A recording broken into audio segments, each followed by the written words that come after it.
अस्सलाम वालेकुम and ji good morning जी तमाम व्यूअर्स के कीअं आहियो, ख़ैरियत सां आहियो, ख़ुशि आहियो, ज़िंदगियूं कीअं आहिनि, तबियतूं कीअं आहिनि, छा थी रहियो आहे ज़िंदगी में, छा कुझु आहे जेको अञा करिणो आहे, अञा करण जो सोचियो आहे। ऐं कुझु माण्हू वरी ज़िंदगी में उन्हनि जे कुझु बि हले पर उन्हनि खे इहा ॾाढी फ़िक्र हूंदी आहे त ॿियनि जी ज़िंदगी में छा हली रहियो आहे, फलां जी ज़िंदगी में छा थी रहियो आहे, फलां जी ज़िंदगी में छा न थी रहियो आहे। सो हर माण्हू जेको आहे उहो ॾाढो ख़ूबसूरत आहे बिकॉज़ ज़ाहिर आहे हर माण्हू पंहिंजूं रिस्पॉन्सिबिलिटीज़ पंहिंजे तरीक़े सां निभाए रहियो आहे। काफ़ियुनि जॻहियुनि ते उहो हिकु सुठो इम्पैक्ट बि ॾींदो आहे। जीअं पुराणे ज़माने में असांखे यादि आहे त इहे जेके अमल हूंदा हुआ ॾाढा कॉमनली नज़र ईंदा हुआ, बट हाणे वारे ज़माने में इहे वारा अमल थोड़ा सा माण्हुनि जे लाइ तकलीफ़ देश थी विया आहिनि। अच्छा जी, तकलीफ़ देश शयुनि जे बारे में अॼु असां थोरी देरि लाइ नथा ॻाल्हायूं। थी सघे थो अॻियां शायदि को अहिड़ो टॉपिक निकिरी अचे जंहिंमें कुझु अहिड़ियूं ॻाल्हियूं हुजनि जेके कुझु माण्हुनि ते तकलीफ़ दे गुज़रनि, बट हिन वक़्तु असां ॻाल्हाए रहिया आहियूं सुठियुनि ॻाल्हियुनि जे लाइ, पहिरियुनि ॻाल्हियुनि जे लाइ, ऐं उन्हनि ॻाल्हियुनि जे लाइ जेके कल्ह असांखे ख़ुशी ॾिनी आहे। असां ॾाढा डिसहार्ट हुआसीं, असां ॾाढा अपसेट हुआसीं त पाकिस्तान जेको आहे उहो मैच हारी वियो। हा, जंहिं टीम खां हारियो असां उन टीम खां न खटिया आहियूं, बट एटलीस्ट असां कंहिं टीम खां, असां UAE खां त मैच खटियो आहे। इहा हिकु सुठी ख़बर आहे। ऐं उहा बि ईअं त टॉस जॾहिं UAE जीतियो, डिसाइडेड उन्हनि जो हो त उन्हनि खे छा करिणो आहे, स्टार्टिंग में छा न करिणो आहे, उन खां पोइ असां मैच जीतो आहे।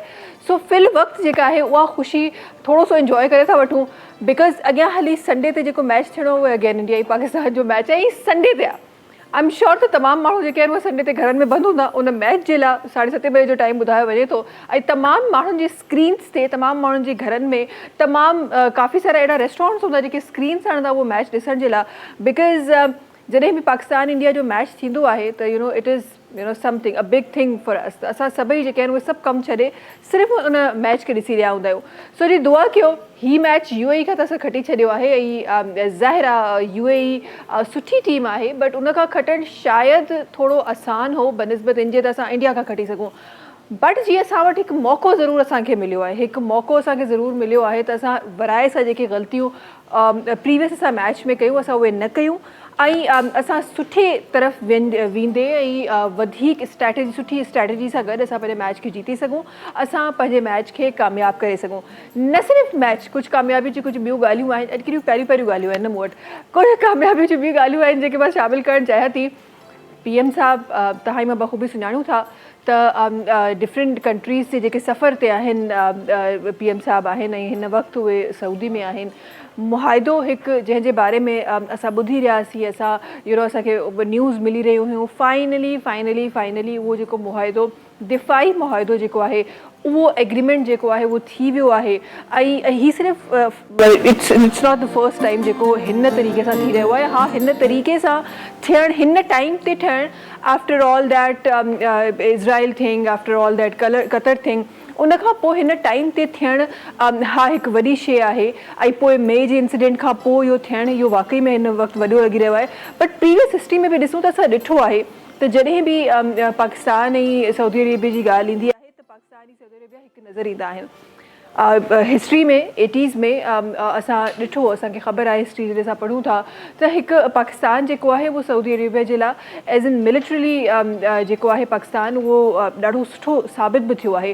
सो जी दुआ आहे हाणे हिन जूं जेके डिटेल्स आहिनि उहे आहिस्ता असां ताईं पहुचंदियूं, बट एटलीस्ट जेके इनिशियल जेके शयूं असांखे मिलनि पियूं ऐं जेको कॉन्सेप्ट असांखे मिले पियो उहो इहो ई मिले पियो त चाहे ॿाहिरी जेका दुनिया आहे उहा पाकिस्तान ते मेरी अखि विझे या सऊदी अरेबिया ते ख़ुदा न ख़ास्ता मेरी अखि विझे, असां ॿई हिकु ॿिए जे लाइ रेडी हूंदासीं, हिकु ॿिए जो दिफ़ा करण जे लाइ रेडी हूंदासीं। हीअ ॾाढी हिकु ज़बरदस्त शइ आहे जेका हिन वक़्तु जेका आहे उहा थी रही आहे। ऐं जेको एग्रीमेंट जेको आहे उहो अप्रूव बि थी वियो आहे। इंशाअल्लाह जो डिटेल्स जल्दी असांखे मिलंदियूं। PM साहब अञा कुझु ॿियनि मुल्कनि जे दौरे ते आहिनि त आहिस्ता होॾां बि वेंदा ऐं उनखां पोइ ॾिसंदासीं त उते कहिड़ियूं प्लानिंग्स आहिनि जेके खणी PM साहब जेके आहिनि उहे वञी रहिया आहिनि। इन सां गॾोगॾु बि असांजे प्राइम मिनिस्टर जी ॻाल्हि थी आहे त कुझु सुठियूं, अक्सर उहे वीचारा तनक़ीद जा निशाना जेके आहिनि उन्हनि खे घणा लॻंदा आहिनि, पर अॼु सुठियूं ॻाल्हियूं आहिनि जेके मां PM साहब जूं शामिलु करणु चाहियां थी। हिकु ॿियो ॾाढी ज़बरदस्त जेका शइ जेका PM साहब जी तरफ़ां जेका आहे उहा कराची वारनि खे मिलण वारी आहे बिकॉज़ कराची ही उहो हब आहे जंहिंमें हिकु वॾो नंबर यूथ जो शामिलु आहे। शायदि असांजी यूथ जी फैमिलीज़ ॿियो किथे रहंदी हुजनि पर वॾो नंबर यूथ जो हिन वक़्तु हिते कराची में रहे थो। जीअं पाकिस्तान यूथ सां मालामाल आहे ईअं ई पाकिस्तान जो ही शहर कराची जेको आहे उहो हींअर यूथ सां मालामाल आहे। ऐं जॾहिं तव्हां यूथ जी ॻाल्हि कयो था त ज़ाहिर आहे यूथ जी अपॉर्चुनिटीज़ जे बारे में तव्हांखे सोचणो पए थो, उनजे फ्यूचर जे लाइ सोचणो पए थो, डिफरेंट शयुनि जे लाइ सोचणो पए थो।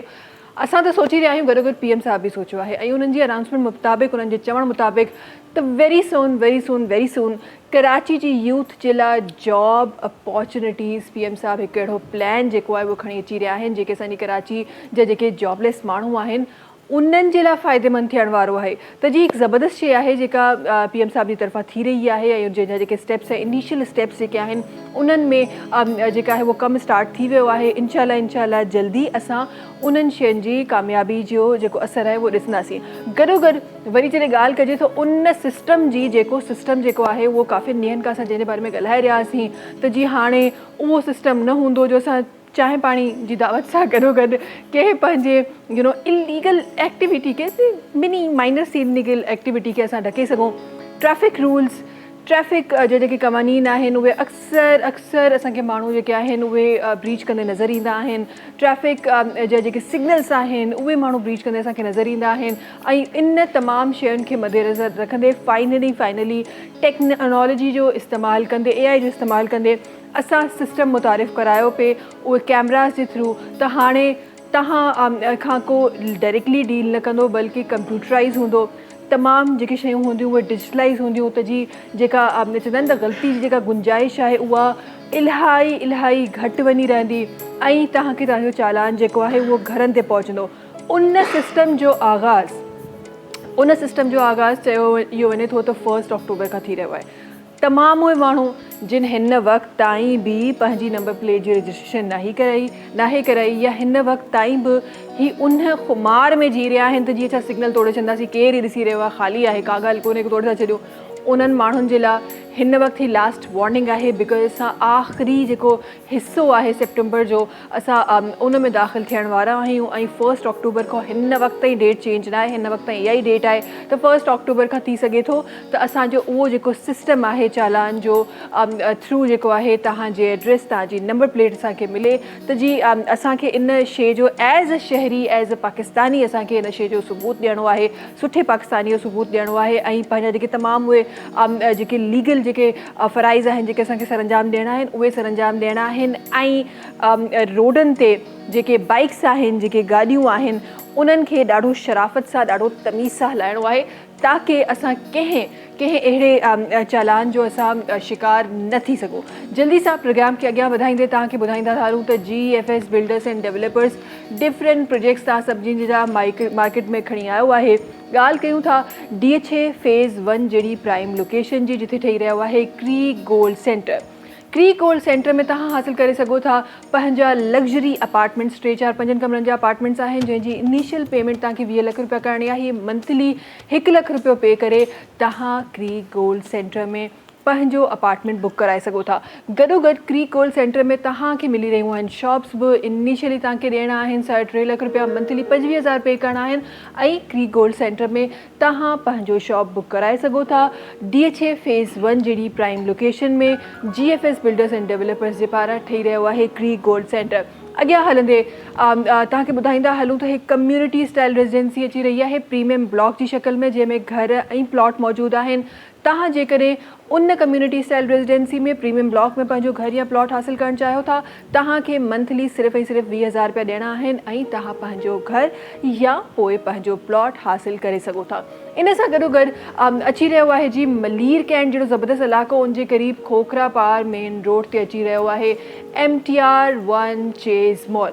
जी हाँ, फ्यूचर में सरमायाकारी करण जो हिकु ॾाढो ज़बरदस्त मौक़ो तव्हांखे GFS बिल्डर्स एंड डेवलपर्स ॾेई रहियो आहे। जेकॾहिं तव्हां MTR 1 चेज़ मॉल में पंहिंजो शॉप बुक कराइणु चाहियो था त तव्हांखे डाउन पेमेंट ॾियणी आहे 2 लख रुपया मंथली, 5,500 रुपया पे करणा आहिनि ऐं तव्हां चेज़ मॉल में पंहिंजो शॉप बुक कराए सघो था। इन सां गॾोगॾु नॉर्थ सिटी सेंटर बि तव्हांखे ॾेई रहियो आहे GFS builders and developers. North city centre में तव्हांखे मिली रहिया आहिनि सेमी फर्निश्ड अपार्टमेंट। जी हाँ, नॉर्थ सिटी सेंटर में मिली रहिया आहिनि सेमी फर्निश्ड अपार्टमेंट तव्हांखे। जेकॾहिं तव्हां उहो अपार्टमेंट हासिल करणु चाहियो था त इनिशियली तव्हांखे ॾियणा आहिनि 3 लख रुपया, मंथली 15,000 पे करे तव्हां नॉर्थ सिटी सेंटर में पंहिंजो apartment semi furnished apartment book कराए सघो था। गॾोगॾु नॉर्थ सिटी सेंटर में मौजूदु आहिनि शॉप्स बि जंहिंजे लाइ इनिशियली 2 लख रुपया तव्हांखे पे करणा आहिनि, मंथली 5,000 पे करणा आहिनि ऐं नॉर्थ सिटी सेंटर में तव्हां पंहिंजो शॉप बि बुक कराए सघो था। तमामु जेके प्रोजेक्ट्स आहिनि उहे GFS बिल्डर्स एंड डेवलपर्स जे बैनर जे हेठां ठही रहिया आहिनि। तमामु प्रोजेक्ट जेको पेमेंट स्केड्यूल आहे उहो फ्लेक्सिबल आहे। 5 सालनि जी किस्तुनि में तव्हांखे प्रोजेक्ट्स मिली रहिया आहिनि त जी अॼु ई वञो GFS बिल्डर्स एंड डेवलपर्स जी तरफ़, पंहिंजो घर, पंहिंजो प्लॉट, पंहिंजो अपार्टमेंट या पोइ पंहिंजो फ्लैट बुक करायो। शोभी भाई सां गॾु आहिनि। अस्सलाम वालेकुम शोभी भाई, छा हाल आहे? ख़ैरियत सां आहियो? ख़ुशि आहियो? अस्सलाम वालेकुम मेरी बहन। वालेकुम अस्सलाम। सलाम सिंध। सलाम सिंध। शुक्र अल्हम्दुलिल्लाह एज यूजुअल। माशाल्लाह। ज़िंदगी कीअं है शोभी भाई? बस सुबह कुछ हो रहा है, मुझे कुछ समझ में नहीं आ रहा कोई ना कोई प्रॉब्लम हो रही, कभी टायर पंचर, कभी बाइक स्टार्ट नहीं हो रही। आज जो है हमारे बहुत ज़बरदस्त प्यारे जो वाइट वर्दी वाले अहलकार थे वो बिला वजह में मुझे उन्होंने रोक लिया। मैंने कहा देखें मैं खुद मीडिया से हूँ, ये मेरा कार्ड है और मैं एक म्यूजिशियन हूँ, मैं एक लीगल शहरी हूँ, लेकिन उसके बावजूद भी उन्होंने मुझसे काफ़ी इंटरव्यू ले लिया जिसकी वजह से 10-15 मिनट ज़ाया हुए। लेकिन कोई बात नहीं, क्योंकि ज़ाहिर है उनकी भी ड्यूटी है, उनका भी फ़र्ज़ है। सही तो सही। मगर कुछ ना कुछ इसीलिए तो हमने कैमरास लगा दी ना, ये जो बिला वजह की जो इंस्पेक्शन होती थी ना, हाँ जी, चाय का नाश्ते का इंतजाम करना होता था। बिल्कुल। हाँ जी, तो हम बात कर रहे थे प्रोग्राम के हवाले से, हम आगे बढ़ते हुए कुछ हम क्यों नाश्तों की बात कर रहे हैं? हमने भी नाश्ता नहीं किया। काश हमारे पास भी ऐसी नौकरी होती ना, फ्री के नाश्ते मिलते हैं। शोभे अभी आएंगे, देखिएगा आप नाश्ते हमारे। हाँ जी, हमारा तो इदारा ज़बरदस्त है, मैं चाय बिस्किट हर चीज़ मिलती है, अवेलेबल है यहाँ। वो इदारे, वो लीगल जो चीज़ आती है वो उसमें मज़ा नहीं आता ना, वो जो सरकारी। हाँ वो सरकारी वाला भी मज़ा अपना होता है। खैर जी, सुठी सुठी गालियूं कयूं था प्रोग्राम में, प्यारी प्यारी गालियूं प्रोग्राम में शामिल थी हुआ है, सुठी सुठी गालियूं शामिल थी हुआ है, तो प्रोग्राम के अञा मज़ीद सुठो कंदो शो भाई, छा शामिल थी रहियो आहे? हाँ, आज मनक़बत है मौला हुसैन अलैहिस्सलाम की, और ये फ़रहान अली वारिस ने पढ़ी है बेसिकली।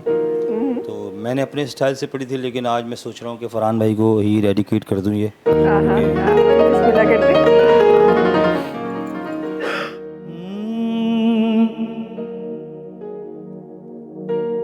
जिसकी खातिर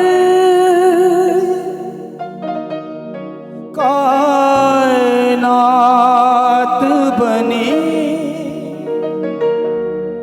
जिसकी खातिर कायनात बनी, ऐसा नाना मेरे हुसैन का है, हक निभाना मेरे हुसैन का है।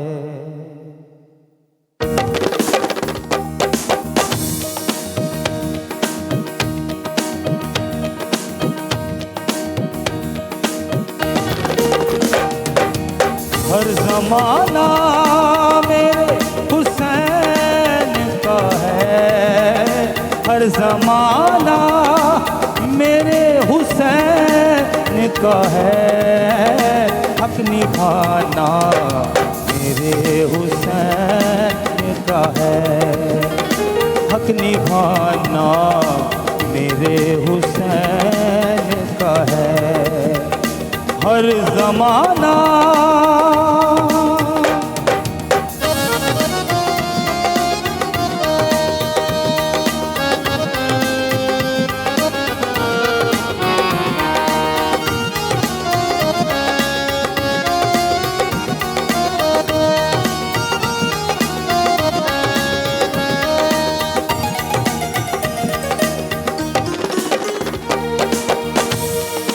मेरे घर में चराग जलते हैं,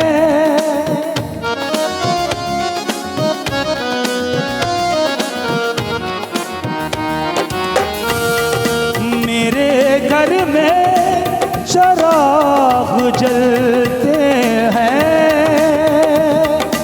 आना जाना मेरे हुसैन का है,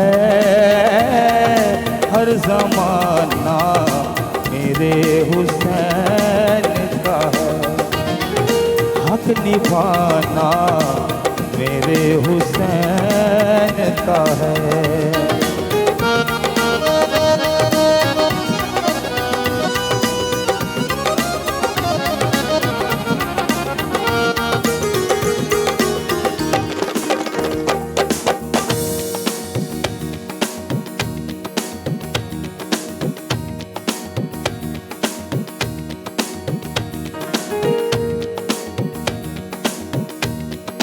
तुम जिसे आसमान कहते हो,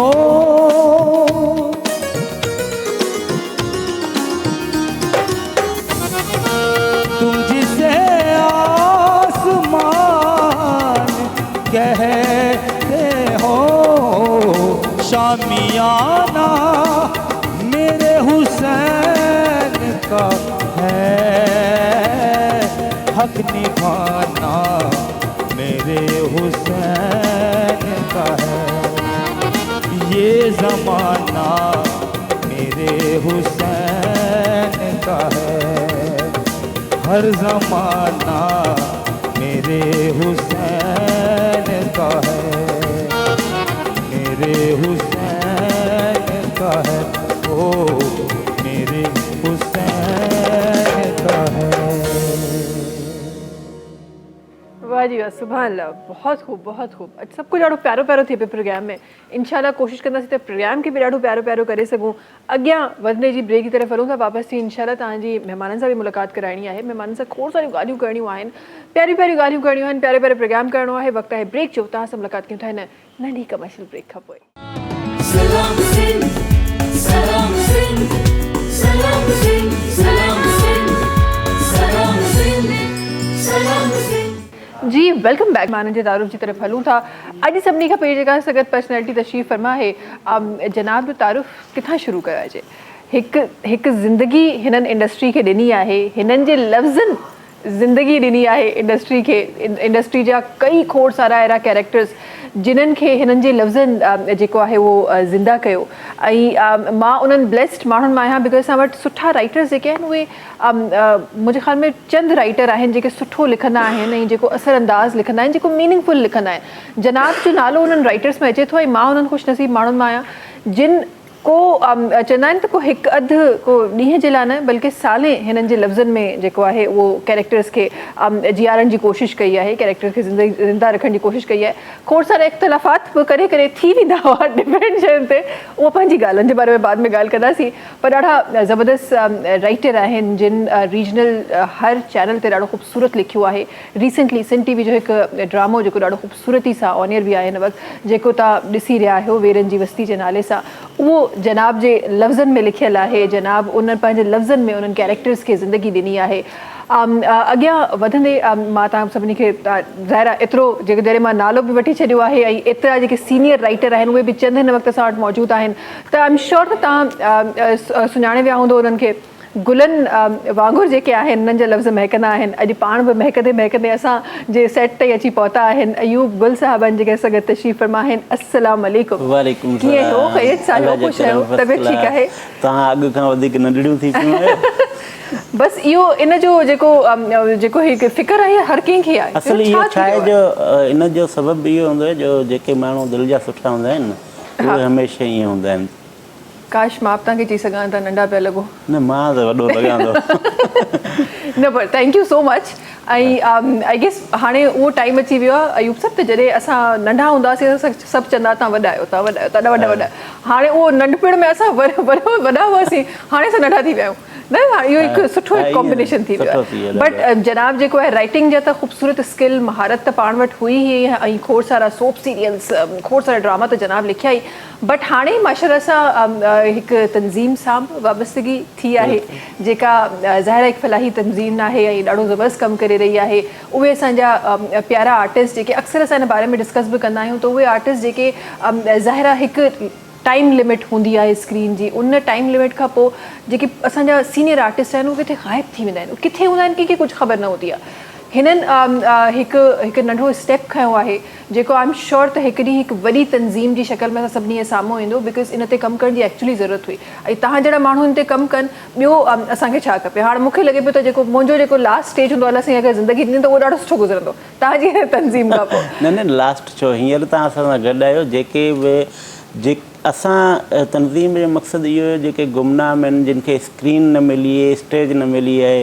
ऐं सिंध में आऊं जॾहिं हीअं निकिता आहियूं सॼी सिंध में असां तंज़ीम साज़ी कई आहे, त माना तमामु घणो टैलेंट पियो आहे जेको टीवी ते न आयो आहे पाण वटि। बिल्कुलु बिल्कुलु के सबबु थी सघनि था, उहे तमामु घणा। ऐं हिकिड़ा माण्हू अहिड़ा आहिनि जेके मायूस थी वेही रहिया, पंहिंजा डायरेक्टर ॾिसो, तमामु घणा एक्टर ॾिसो, ऐं जिन सुठो कमु बि कयो, तमामु शानदार कमु कयो। ख़बर न आहे केॾांहुं त हू जेके माण्हू आहिनि हाणे त जेको स्क्रीन जेका आहे हाणे महदूद थी वई, मोबाइल जी स्क्रीन ताईं पहुची वई आहे, टीवी जी स्क्रीन बि मोबाइल जी मुहताज थी वई आहे। त पोइ हाणे ॾिसूं था पिया असां माना हिकिड़ी ड्रामा बि स्टेज ड्रामा करणु शुरू बि कया आहिनि 3-4 जॻहियुनि ते। उन खां पोइ जेको टीवी ड्रामो बि ठाहिणु इंशाअल्लाह ताला हिन महीने में इरादो आहे। इंशाअल्लाह ज़बरदस्त, ॾाढी सुठी ॻाल्हि आहे। अच्छा जी, मज़ीद इन ते ॻाल्हाईंदासीं। कुझु ॿिया महिमान आहिनि, इहो ई थींदो आहे जॾहिं असांखे पुराणा माण्हू मिलंदा आहिनि त असां पोइ पुराणनि ॻाल्हियुनि में हलिया वेंदा आहियूं, वॾी गहरनि ॻाल्हियुनि में हलिया वेंदा आहियूं। अॻियां वधंदे कुझु ॿिया महिमान आहिनि, उहे असां गॾु आहिनि, उन्हनि जी तारीफ़ जी तरफ़ बि हलूं था। हिकु अच्छा, असां कल्ह बि ॻाल्हि करे रहियासीं त फैशन ॾाढो इंपॉर्टेंट आहे, स्पेसिफिकली हिन एरा में तव्हां कीअं नज़र था अचो।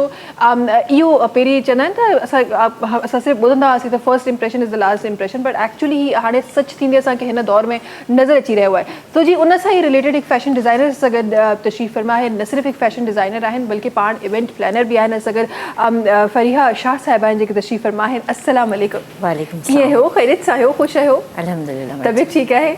ज़िंदगी कीअं आहे फरीहा साहिबा? क्या ज़िंदगी कीअं आहे? ज़िंदगी क्या है?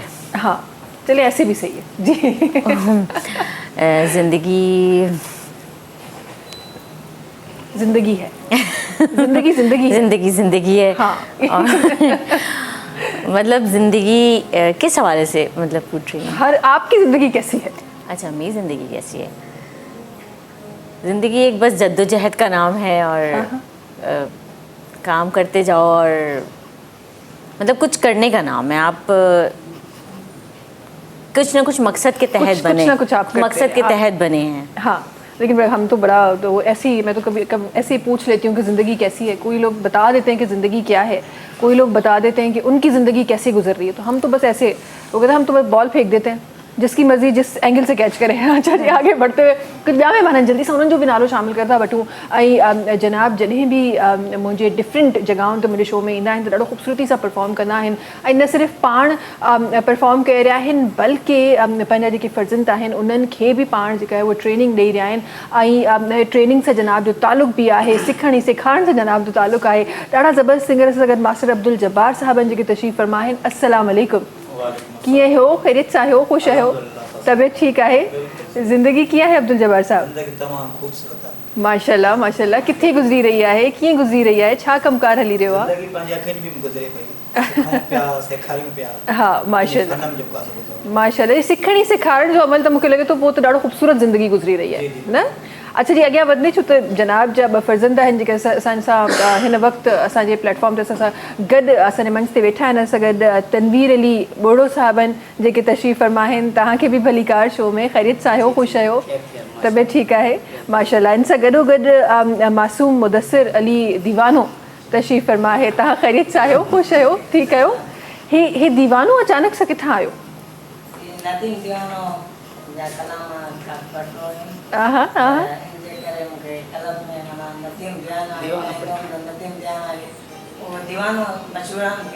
हा, त तंहिं करे नाले सां इहा हूंदी आहे असली जेको परिस्तार चवंदा आहिनि न, उहो असली इहो हूंदो आहे। असां त ईअं हरू भरू असां नाला पिया वठूं न। वरी महिरबानी तव्हांजी बि असां सां गॾु हुजण जे लाइ, प्रोग्राम में शामिलु थियण जे लाइ। अच्छा जी, अयूब साहब इहो मूंखे ॿुधायो, ज़िंदगी किथे पई गुज़रे? माशाल्लाह एक्टिविटी वराए स्टार्ट थी वई आहे इंडस्ट्री में। छा आहे जो वाक़ई में जॾहिं तव्हां वापसि जुड़ंदा आहियो ऐं अॼुकल्ह ॾाढी माना हिकिड़ी मुतहरिक, हिकिड़ी फंक्शनल माना हिकिड़ो जोश, जज़्बो, वलवलो उन सां ज़िंदगी गुज़रे पई, विच में सफ़ा बिल्कुलु माना हिकिड़ो ब्लैकआउट थी वियो लाइफ में हिननि कमनि जो। पोइ हाणे शायदि कॾहिं कॾहिं मूंखे सची मञो न महेश, ईअं थींदो आहे तव्हां बि माना ज़िंदगी खे पाण हाणे शयुनि घणियुनि खे ॾिसी सम्झो आहे काफ़ी शयूं, त कॾहिं कॾहिं मूंखे घणी निंड अचणु लॻंदी आहे न, पोइ मूंखे लॻंदो आहे अॻिते मूंखे घणो कमु करिणो आहे ईअं लॻंदो अथव।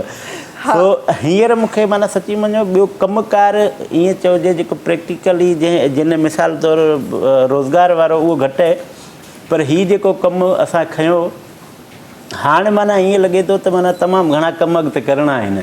बिल्कुलु ख़बर नथी पवे तव्हां कॾहिं हलिया वञो, लाइन में त सभई लॻियल आहियूं न, अचानक सां माण्हू हलिया था वञनि, त उन खां अॻु में तव्हांखे उन ॾींहुं वेठो हुउसि हिकिड़े हेयर सैलून हुयो, उते हिकिड़ो झूनड़ो माण्हू हुयो तक़रीबन 90 साल जो हुयो, हुनखे माना शेव वेव कराए वरी तयारु थी हेठि लथो।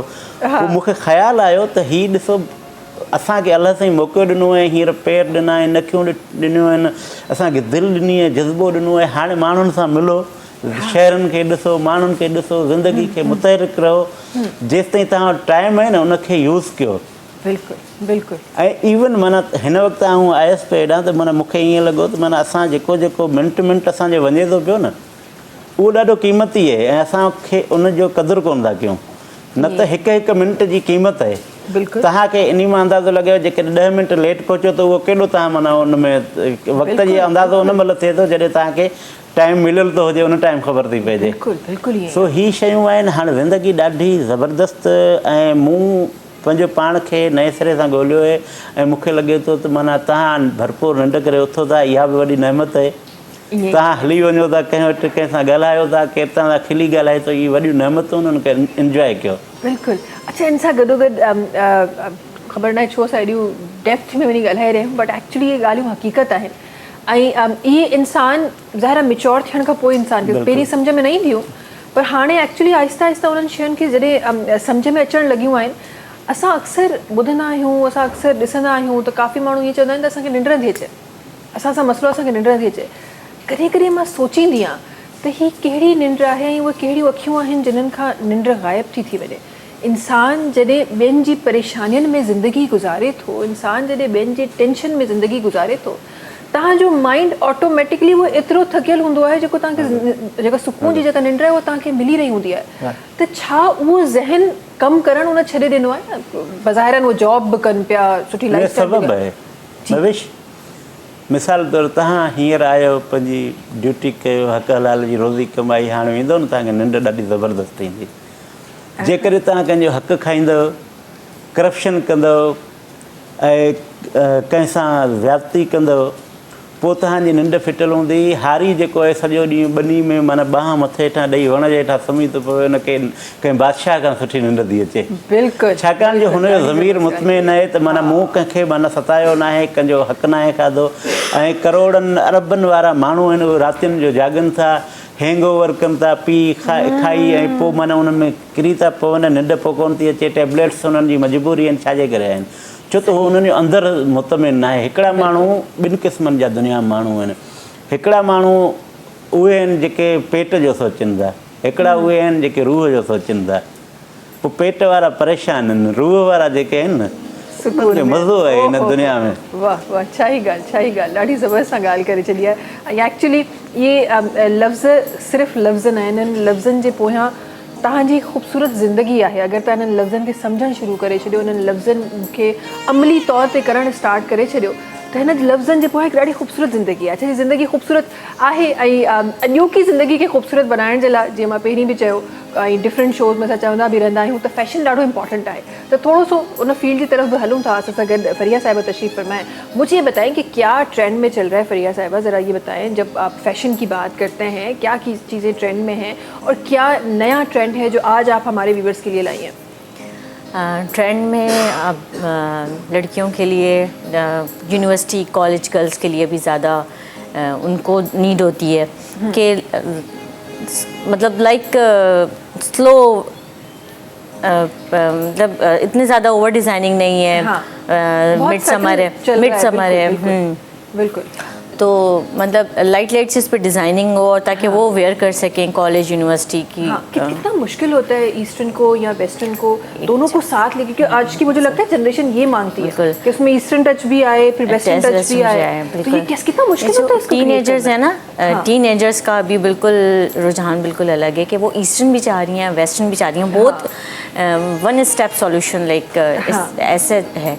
अब उनको दुपट्टा वेयर नहीं कर सकती, जीन्स है उसके साथ वेस्टर्न है, उसमें हमें ईस्टर्न लुक भी देना होता है। हाँ, तो हम उसको बहुत लेके चल रहे हैं, एक जो लाइक ट्रेंडी। हाँ, एक जो बचपन में हमने भी पहना है और आज भी मैं बच्चियों को देखती हूँ कि वो पहन रही होती है, वो तो मेरा फेवरेट है कि आपने जीन्स के ऊपर वाइट कुर्ता पहन लिया है। ये ट्रेंड है, ये ट्रेंड चल रहा है। हाँ, ये कभी पुराना नहीं हो सकता, ये हमने भी बचपन में पहना है और आज भी जब बच्चियां पहनती हैं मुझे बहुत अच्छा लगता है, बहुत ज़्यादा। और ऐसा, और ये देखिए ये एक कॉम्बिनेशन है दोनों साइड्स का कि दोनों दुनियाओं, वेस्टर्न भी हो गया और ईस्टर्न भी हो गया, फिर उस पर आप कोई मल्टी कलर बैग ले लें तो मज़ा ही आ जाए। फिर टोट्स बैग आजकल चले हैं। अच्छा, हम लोग खाली मैं जो हूँ स्पेशली नया भी कुछ ला रही हूँ कि मतलब खाली कपड़ों पे आउटफिट्स पे वर्क नहीं है मेरा, मैंने वो भी रेडी की हैं और टोट बैग को भी साथ मैं रेडी करती हूँ, जैसे ड्रेसेस होते हैं वैसे मैं टोट बैग्स भी रेडी करती हूँ। ज़बरदस्त, उसी मटेरियल से? जी, उसी मटेरियल से मैं टोट बैग्स भी रेडी कर रही हूँ, उस पर एम्ब्रॉयडरीज करवा रही हूँ, हैंड एम्ब्रॉयडरीज हैं, इंटीरियर से अफ़गानी हैं, कश्मीरी हैं, इस तरह से हम इसको रेडी करवाते हैं ताकि वो पूरा ऑल ओवर एक सेट बैठ जाए। और इंशाल्लाह वैसे ये इन फ्यूचर है, बट मैं भी बता देती हूँ कि हम स्लीपर्स पे, शूज़ पे भी इसी तरह का वर्क करेंगे कि तो मतलब आपने एक अटायर पहना है उसके साथ का वो, जैसे पहले हमने, क्योंकि ज़ाहिर है वो गर्मियाँ आती जाती हैं तो हम ज़ाहिर है हैवी चीज़ें नहीं पहन सकते, तो हमने दुपट्टों पे करना स्टार्ट कर दिया कि चले यार। हाँ, आपने शर्ट एंड ट्राउज़र को थोड़ा लाइट कर दिया और दुपट्टे को थोड़ा सा कर दिया, फिर वो टॉट बैग जो है वो आपने कैरी कर लिया, आपने जूते बड़े बढ़िया। हाँ, इस तरह का हमने बिल्कुल कॉन्सेप्ट मेरा ये है कि आगे ये कब आ रहा है मार्केट में? इंशाल्लाह बहुत जल्द आ रहा है और हम बताएंगे इंशाल्लाह। अच्छा, कलर्स कौन से हैं नए आजकल इस सीज़न के हिसाब से? अभी तो देखा जाए तो हालांकि मिड समर आ गया है, लेकिन लोग हर तरह की चीज़ पहन रहे हैं। अच्छा, टीनेजर जो है वो थोड़ा सा लाइट कलर्स भी पहन रही है और जो थोड़ी सी एज वाली हो गई हैं लेकिन वो वाइब्रेंट भी हैं और डार्क कलर्स भी पहन रही हैं, जो एज वाली हो गई। तो हमें साथ लेके सब कुछ जो पसंद करता है हमें उसको हिसाब से लेके चलना है। हाँ, अच्छा, ही असां वटि हिकिड़ो पुराणे ज़माने जो कॉन्सेप्ट हूंदो था, वॾी उमिरि जो आहिनि तो उहे गहरा रंग न पाईंदियूं, थधा रंग पाईंदियूं, घणो फैशन न कंदियूं, इहो इन में को अमली तौर ते को हो बि अमल हो या माण्हुनि जी ॻाल्हियूं? असल में ॾिसो, हर दौर जूं पंहिंजा रुझानात हूंदा आहिनि। हाँ, मिसाल तौरु हाणे पाण जेको हींअर दौर पिया जंहिंमें रहूं पिया न, थोरो आऊं पुराणो आहियां तव्हां खां तव्हां कल्ह जी ॻाल्हि तव्हां मीडिया में आहियो मुंहिंजे साम्हूं, त असांखे थोड़ी देर लाइ पाण खे सीनियर पे सम्झो। न सीनियर न आहियो, हज़म कोन थो थिए, छाकाणि जो पाण माना हिकिड़ो जंहिं हिकिड़ी ज़माने में असां गुज़री आयासीं, हीअ शयूं सडनली माना ईअं थियो, जेको सोशल मीडिया जो तूफ़ान आयो उन में हाणे माना थी वियो आहे डिस्प्ले जो ज़मानो आहे, ॾेखाव जो ज़मानो आहे। अंदरि में तव्हांजे कुझु बि न हुजे पर ॿाहिरि में तमामु घणो हुजे। बिल्कुलु। असल में सॼो माना हाणे माण्हू पाण हिकिड़ो हलंदड़ फिरंदड़ दुकानु ठही वियो आहे, उनखे ॾेखाव करिणो आहे। जेकॾहिं मूंखे लिखणु कोन थो अचे पर मूंखे माना ॾाढूं वॾियूं हणणियूं आहिनि, शो ऑफ वॾो करिणो आहे। ऐं छोकिरियूं आहिनि या हाणे माना जीअं तव्हां ॿुधायो, इहा ॾाढी ज़बरदस्त ॻाल्हि आहे जो कॾहिं कॾहिं फैशन्स जेके आहिनि माना हिकिड़ो ईस्टर्न आहे, वेस्टर्न आहे, उहो गॾियल माना जीअं हिनखे रिवायत जिदत ॿई गॾु खणी हलनि थियूं, छो त माण्हू माना पंहिंजे जेको रूट्स आहिनि न उन्हनि सां जुड़ियल बि आहे, ऐं माना माण्हू जो ज़हन वरी होॾां सफ़र बि करे थो। इहे सभु शयूं आहिनि, उहे तव्हांजो ॾिसो आउटफिट जेको हूंदो आहे उहो तव्हांजे कल्चर जी नुमाइंदगी हूंदो आहे न। कल्चर इहो न हूंदो आहे, माण्हू अलाए छो इन में फाथा पिया हूंदा आहिनि, भाउ हू कल्चर जेको गुज़री वियो, जंहिं दौर में असीं जीऊं पिया, इहो सुभाणे जो कल्चर आहे, सुभाणे जो आहे। बिल्कुलु बिल्कुलु। ईंदड़ माना 100 सालनि खां पोइ माण्हू ईंदा, जेका मवेश हींअर पाए थी पई, असां जेके पायूं था पिया, उहो उन्हनि जो कल्चर हूंदो न। सही। कल्चर को मोल शइ न आहे, ज़िंदा शइ, उहा एक्सचेंज थींदी आहे। ऐं ज़िंदा क़ौमूं आहिनि, ज़िंदा ॿोलियूं आहिनि, उन्हनि में चेंजिस ईंदियूं आहिनि। जेको मुर्दो हूंदो न उहो उते माना बंदि थी वेंदो आहे, फ्रेम थी वेंदो आहे, उन जे करे ठीकु आहे, इहे सभु शयूं चेंजिस अचणु घुरिजे। ऐं हमेशह मां कल्ह बि कंहिं सां हिन ॻाल्हि ते मुंहिंजी डिस्कशन थी रही हुई ऐं मां ॻाल्हि खे सॼे सॉन्ग जी तरफ़ वञिणो आहे, पर इम्पॉर्टेंट ॻाल्हि आहे ॾाढी, जेका शायदि असांखे सम्झ में अची वञे त असांखे काफ़ी मसइलनि जा हल मिली वञनि। असां ॿियनि जेके असां पाकिस्तानी मुआशिरे खां ॿाहिरि जो जेको कल्चर आहे, उहे पंहिंजे कल्चर्स खे पंहिंजी जनरेशन्स ताईं पहुचाइण जे लाइ सुठा सुठा अमल करे पहुचाईंदा आहिनि। असां छा कंदा आहियूं, डंडो खणी सेखारींदा आहियूं, पुट तोखे इहो करिणो आहे, थींदो छा आहे, हुतां बाग़ी थी ॿियो कल्चर वञी अपनाईंदो आहे। हक़ीक़त आहे। सो तव्हांखे चाहियो था त तव्हांजो कल्चर ज़िंदा रहे त कुझु अहिड़ा तरीक़ा अपनायो, कुझु अहिड़ा टेक्निक्स अपनायो, कार्टून ठाहियो न। हा, एतिरो अट्रैक्टिव ठाहियो। बिल्कुलु बिल्कुलु। मिसाल तौरु असीं चवंदा आहियूं बाबा सिंधी गानो कोन थो ॿुधे, बसि तव्हां सुठो गानो ठाहियो। बिल्कुलु बिल्कुलु। मिसाल जेके पाण ॿाहिरियां गाना था ॿुधूं असांजा माइटनि जा, इहो वाकई सवाल आहे। उहे माइट माना गाना था ॿुधो, असां पंहिंजे माइटनि खे चवंदा ॿुधो। अच्छा, जेके खूनी माइट हूंदा, जेके ब्लड रिलेटिव्स हूंदा, उहो त मुर्गो ई बुराको ई न ॿुधंदा पए, उनखे ॿुधणु न खपे। बिल्कुलु सही ॻाल्हि आहे। तॾहिं ई वेठा आहियूं, ॿुधूं आहे त न किथे हुजूं आहे। अच्छा, हे जल्दी सां जनाब खे असां ॿुधणु बिल्कुलु चाहियूं था। अब्दुल जब्बार साहिबु छा शामिल कयो पिया? तनवीर अली बुर्डे जी मुंहिंजे पुट जी शाइरी आहे, उहा तव्हांखे ॿुधाईंदा। ओहो, शाइर साहिब बसि सां गॾु तशरीफ़ फरमायो। ॾिसो, कोरम पूरो थी वियो। अयूब गुल साहब वेठा आहिनि असां सां गॾु, बसि इहो ख़्यालु कजो। जी।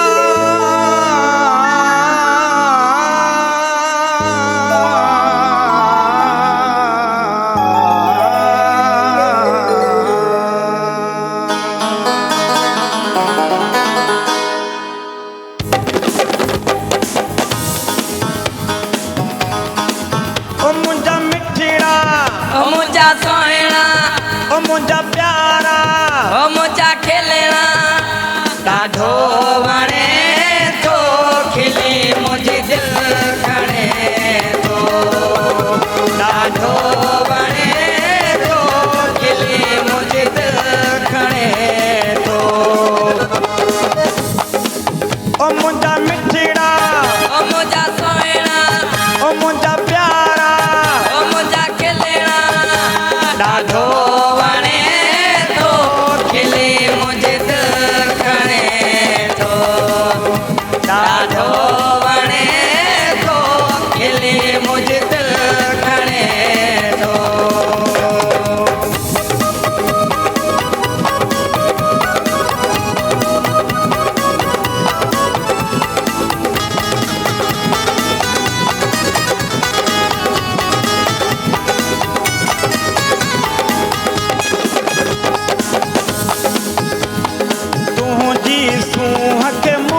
सलाम हर आशिक़ आहे तुंहिंजो गुलाम, तुंहिंजी सूंह खे मुंहिंजो सलाम, हर आशिक़ आहे तुंहिंजो गुलाम, तुंहिंजी सूंह खे मुंहिंजो सलाम, हर आशिक़ आहे तुंहिंजो गुलाम।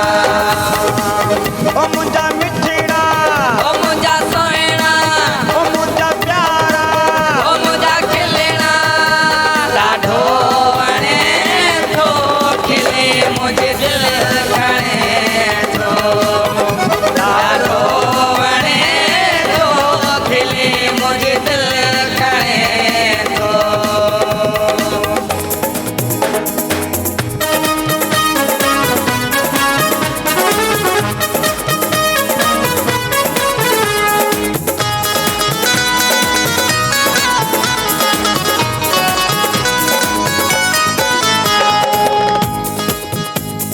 सोहिणी सूरत तुंहिंजी आ मिठा, केॾो प्यारो ठाहियो तोखे आ ख़ुदा। सोहिणी सूरत तुंहिंजी आ मिठा, केॾो प्यारो ठाहियो तोखे आ ख़ुदा।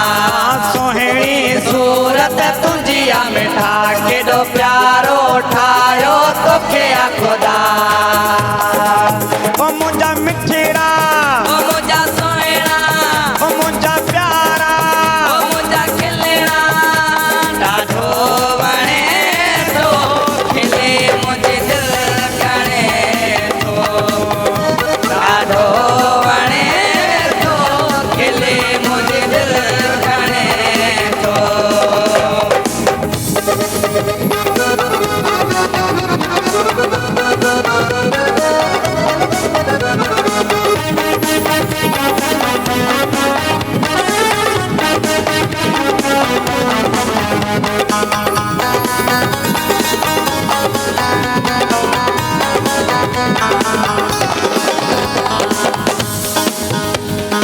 तनवीर बुरड़े जी दिल जो धणी आहे रूह जो राणो वै तू वणी तनवीर बुरड़ जी दिल जो धणी आहे रूह जो राणो ऐं तूं वणी तनवीर बुरड़ जी दिल जो धणी आहे रूह जो राणो ऐं तूं वणी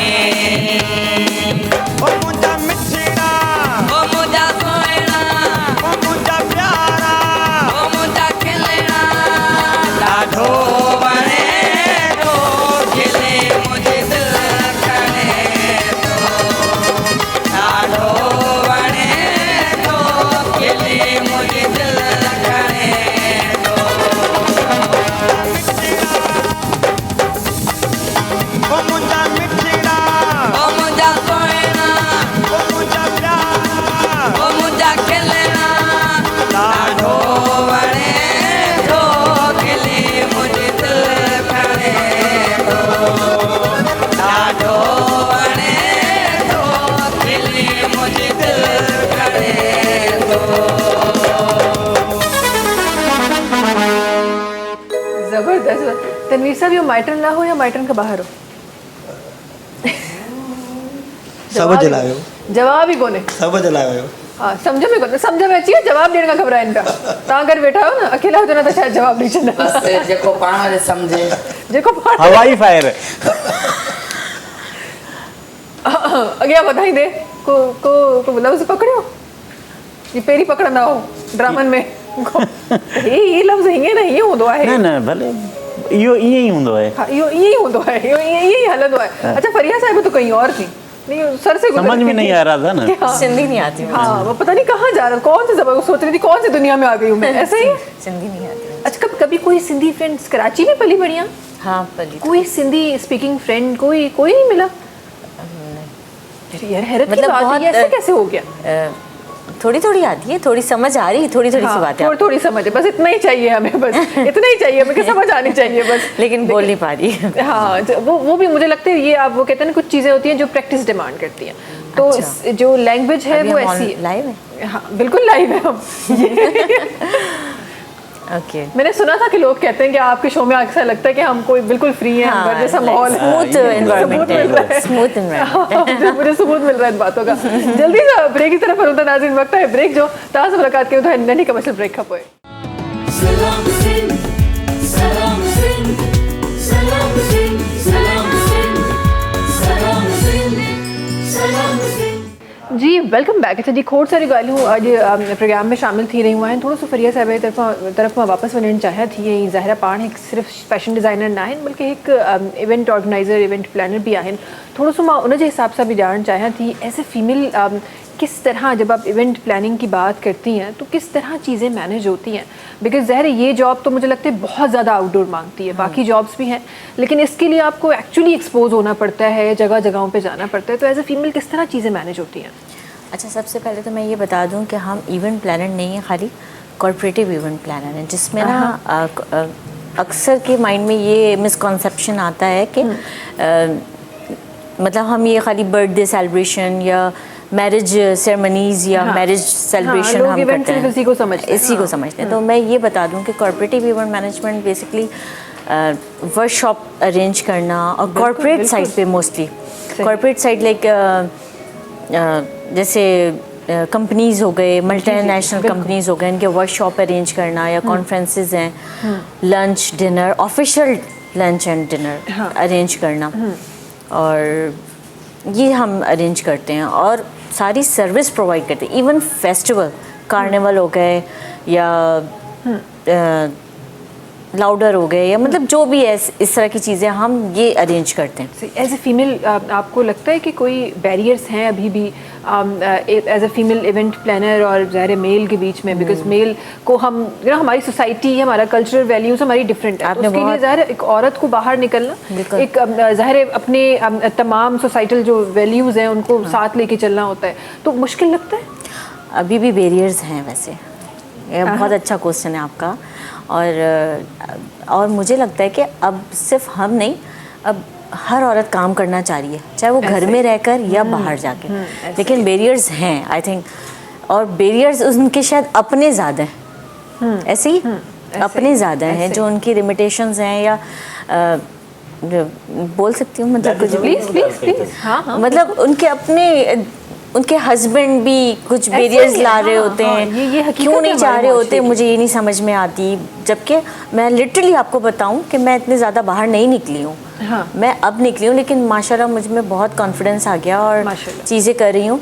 बट बाहर वाले बहुत सपोर्ट कर रहे होते हैं, बाहर वाले सपोर्ट कर रहे होते हैं, आपको बता रहे होते हैं, चीज़ें कर रहे होते हैं, लेकिन आपके अपने बहुत ज़्यादा नहीं, क्या ज़रूरत है इसकी, क्या अपने फिर ज़रूरत और है। औरों को कर रहे होते हैं, अपने फिर और बाहर वालों को कर रहे होते हैं। आई थिंक ये एक्चुअली हकीकत है, हमने बड़ा मजाक में बोला है, लेकिन ये हकीकत है कि हमारी सोसाइटी का मर्द खड़े होकर वुमेन एम्पावरमेंट की बात करते हैं, लेकिन उसके घर की औरत कितनी एम्पावर है उसके बारे में वो नहीं उसके सभी बारे नहीं में करे। माजरत दूसरी साहब, औरत असां सब तमाम मर्द हजरातन के माजरत साहब, ॿी ये औरत हकीकत जेका आहे न, ॿिए घर जी औरत जेकॾहिं गानो गाईंदी, उहा ॾाढी ज़बरदस्त फ़न जी ख़िदमत थींदी, पंहिंजी धीअ गाईंदी त हुनखे मना कबो। मना कबो, यस, ऐं किथां जो उन खां उसूल आहे पोइ जेको ॿी ॻाल्हि, औरत खे एॾो माना हुनखे कयो वियो, असांजी सोसाइटी जेको ईअं कयो, मिसाल तौरु घर में मानी पचे थी, पहिरीं भाउ गॾियो, भाउ खाई वठे, बिल्कुलु ठीकु आहे, ख़र्ची आहे त माना ॿार खे धीअ खे 10 रुपया मिलंदी त हुनखे 20 रुपया मिलंदी, 20 रुपया मिलंदी, पोइ ही असांजो माइंड सेट। पोइ वरी औरत जो जीअं हिननि ॻाल्हि खे हिन थोरो ॿिए तरीक़े सां कई, उन्हनि खे मूं वरी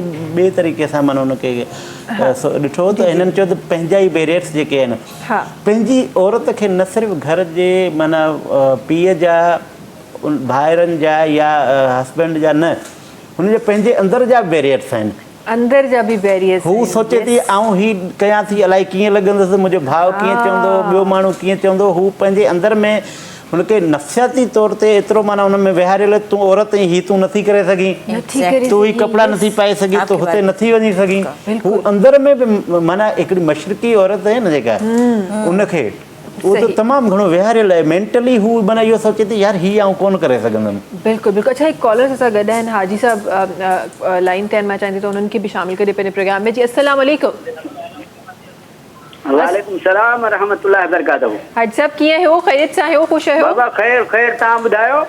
बिल्कुलु ख़ैरियत सां आहियूं असां बि, वॾी महिरबानी कॉल करण जी। हिन दफ़े पूरो हफ़्तो जेको आहे हाज़िरी लॻी आहे तव्हांजी?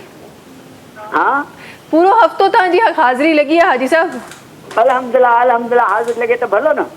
बिल्कुलु भलो आहे, ईअं ई असांखे हमेशह यादि कंदा रहो, बिकॉज़ जॾहिं तव्हां कॉल कंदा आहियो त इन ॻाल्हि जो इत्मिनान थींदो आहे त असांजे लाइ दुआऊं घुरियूं पियूं वञनि। अल्लाह साईं तव्हांखे ख़ुशि रखे। आमीन। अदा ॻाईंदड़ मूंखे चयो त को सुठो कलाम ॿुधाइनि, पर पंहिंजी धुन ॿुधाइनि, इंडिया जी धुन छो था ॻाइनि? ठीकु आहे ज़रूरु, पंहिंजी धुन ॿुधाइणी आहे असांखे। अब्दुल जब्बार, ठीकु आहे, नेक्स्ट जेको गानो आहे पंहिंजी धुन आहे, पंहिंजे। हाजी साहब तव्हांजी ॻाल्हि ते अमल थी रहियो आहे, पंहिंजी धुन ॿुधाईंदासीं। पंहिंजी धुन पोइ ॻायो, पंहिंजी धुन ॻायो त भलो आहे। ठीकु आहे, या महिरबानी कयो, महिरबानी कयो। ज़रूरु, वॾी महिरबानी हाजी साहब कॉल करण जी। इंशाल्लाह जेको नेक्स्ट गानो हूंदो उहो पंहिंजी धुन में हूंदो। अच्छा, त हीअ जेको हीअ ज़ाहिर हिकु मुआशराती हिकु जेको असरु आहे, ऐं ज़ाहिर मर्द ऐं औरत जेको असांजी सोसाइटी जो आहे हुन ते ज़ाहिर बहस रहंदी आहे, ऐं डिफरेंट प्रोग्राम्स में असां डिफरेंट ॻाल्हियूं बि कंदा आहियूं। अच्छा, थोरी सी मां पंहिंजे प्रोग्राम जो जेको रुख़ आहे उहो थोरो सो मां शिफ्ट करणु चाहियां थी तमामु तव्हांजे उन्हनि प्रोजेक्ट्स जी तरफ़ जेके तव्हां हिन वक़्त ताईं कया आहिनि। इहो सभु केतिरा को ॻणती यादि आहे त अनलिमिटेड, मतलब वरी भी को अंदाज़ो को कोई नंबर को जहन में यार हेतिरा त लिखिया हूंदा माना 700 पे लिखे आहिनि। हाँ, ऐं तक़रीबन 700 जो घणा ख़बर न आहे केतिरियूं एपिसोड्स हूंदियूं, अलाए केतिरियूं उफ़, हज़ारे एपिसोड्स हूंदियूं। हा बिल्कुलु। उन खां पोइ तक़रीबन 100 खां मथे सीरियल्स हूंदियूं।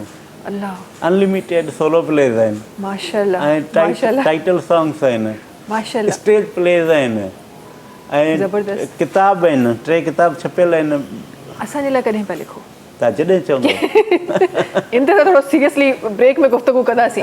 बिल्कुलु। अच्छा, लिखंदे ये ख़बर न आहे, शायदि मतिलबु हिकु लिटरेचर जी दुनिया में शायदि ये इख़लाक़न सही न हुजे सवाल, पर आम माण्हू इंसान, हा, पता जो घर आहे, पुछाए इंसान, दिलि में ॻाल्हि अचे पई माण्हू पुछे। असांखे टीचर्स सेखारियो त जेको दिलि में ॻाल्हि अचे पुछणी ज़रूरु आहे, बिल्कुलु ज़रूरी आहे। थी सघे थो तव्हांखे सही जवाबुनि जो मिली वञे।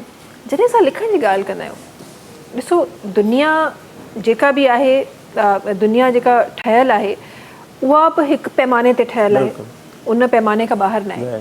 लफ़्ज़नि जो बि हिकु पैमानो हूंदो, बिल्कुलु, उन खां ॿाहिरि लफ़्ज़ न हूंदा। एतिरो लिखण खां पोइ करे लफ़्ज़ खुटंदा आहिनि।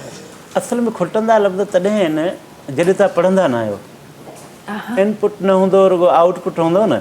तव्हां कमाईंदव न रुॻो ख़र्चु कंदा वेंदव तव्हां वटि खुटी वेंदा तव्हां कमाईंदा हूंदा हाणे कमाइण छा हूंदो आहे जीअं सिंगर आहिनि इहे रियाज़ कंदा आहिनि लेखक जो रियाज़ छा हूंदो आहे पढ़ंदो आहे लिखंदो आहे मिसाल तौरु असां 100 शयूं लिखंदा आहियूं उन में या 10 शयूं जेके हूंदियूं आहिनि छुपजण जे क़ाबिल हूंदियूं आहिनि या नशर थियण जे क़ाबिल हूंदियूं आहिनि ऐं तव्हां रोज़ानी लिखंदा रहो पढ़ंदा रहो तमामु घणो राइटर जेको आहे न तमामु घणो पढ़े तमामु घणो उनखे पढ़णु घुरिजे ऐं शयूं ॾिसणु घुरिजे ॿियनि खे बि ॾिसणु घुरिजे ऐं ख़बर त छा आहे मूंखे सची पुछो मूं हाणे माना सीरियल लिखियो जीअं माना मूंखे लॻंदो आहे त मौज़ू असांजा आहिनि न असांजे ड्रामे खे इन करे मौज़ू नथा मिलनि जो असांजो राइटर अणपढ़ियो आहे पढ़ियल न आहे हुनजो दाइरो आहे बसि हू पंहिंजे आउट ऑफ बॉक्स नथो सोचे हू उन माना पैरामीटर्स जेके आहिनि उन जा हिकिड़ा फ्रेम्स ठहियल आहिनि हिकिड़ो प्रोफार्मा आहिनि जीअं ठहियलु हूंदो आहे नालो पीउ जो नालो ज़ात शनाख़्ती कार्ड नंबर उहो वेठो भरे असां जिते सिखियोसीं त असां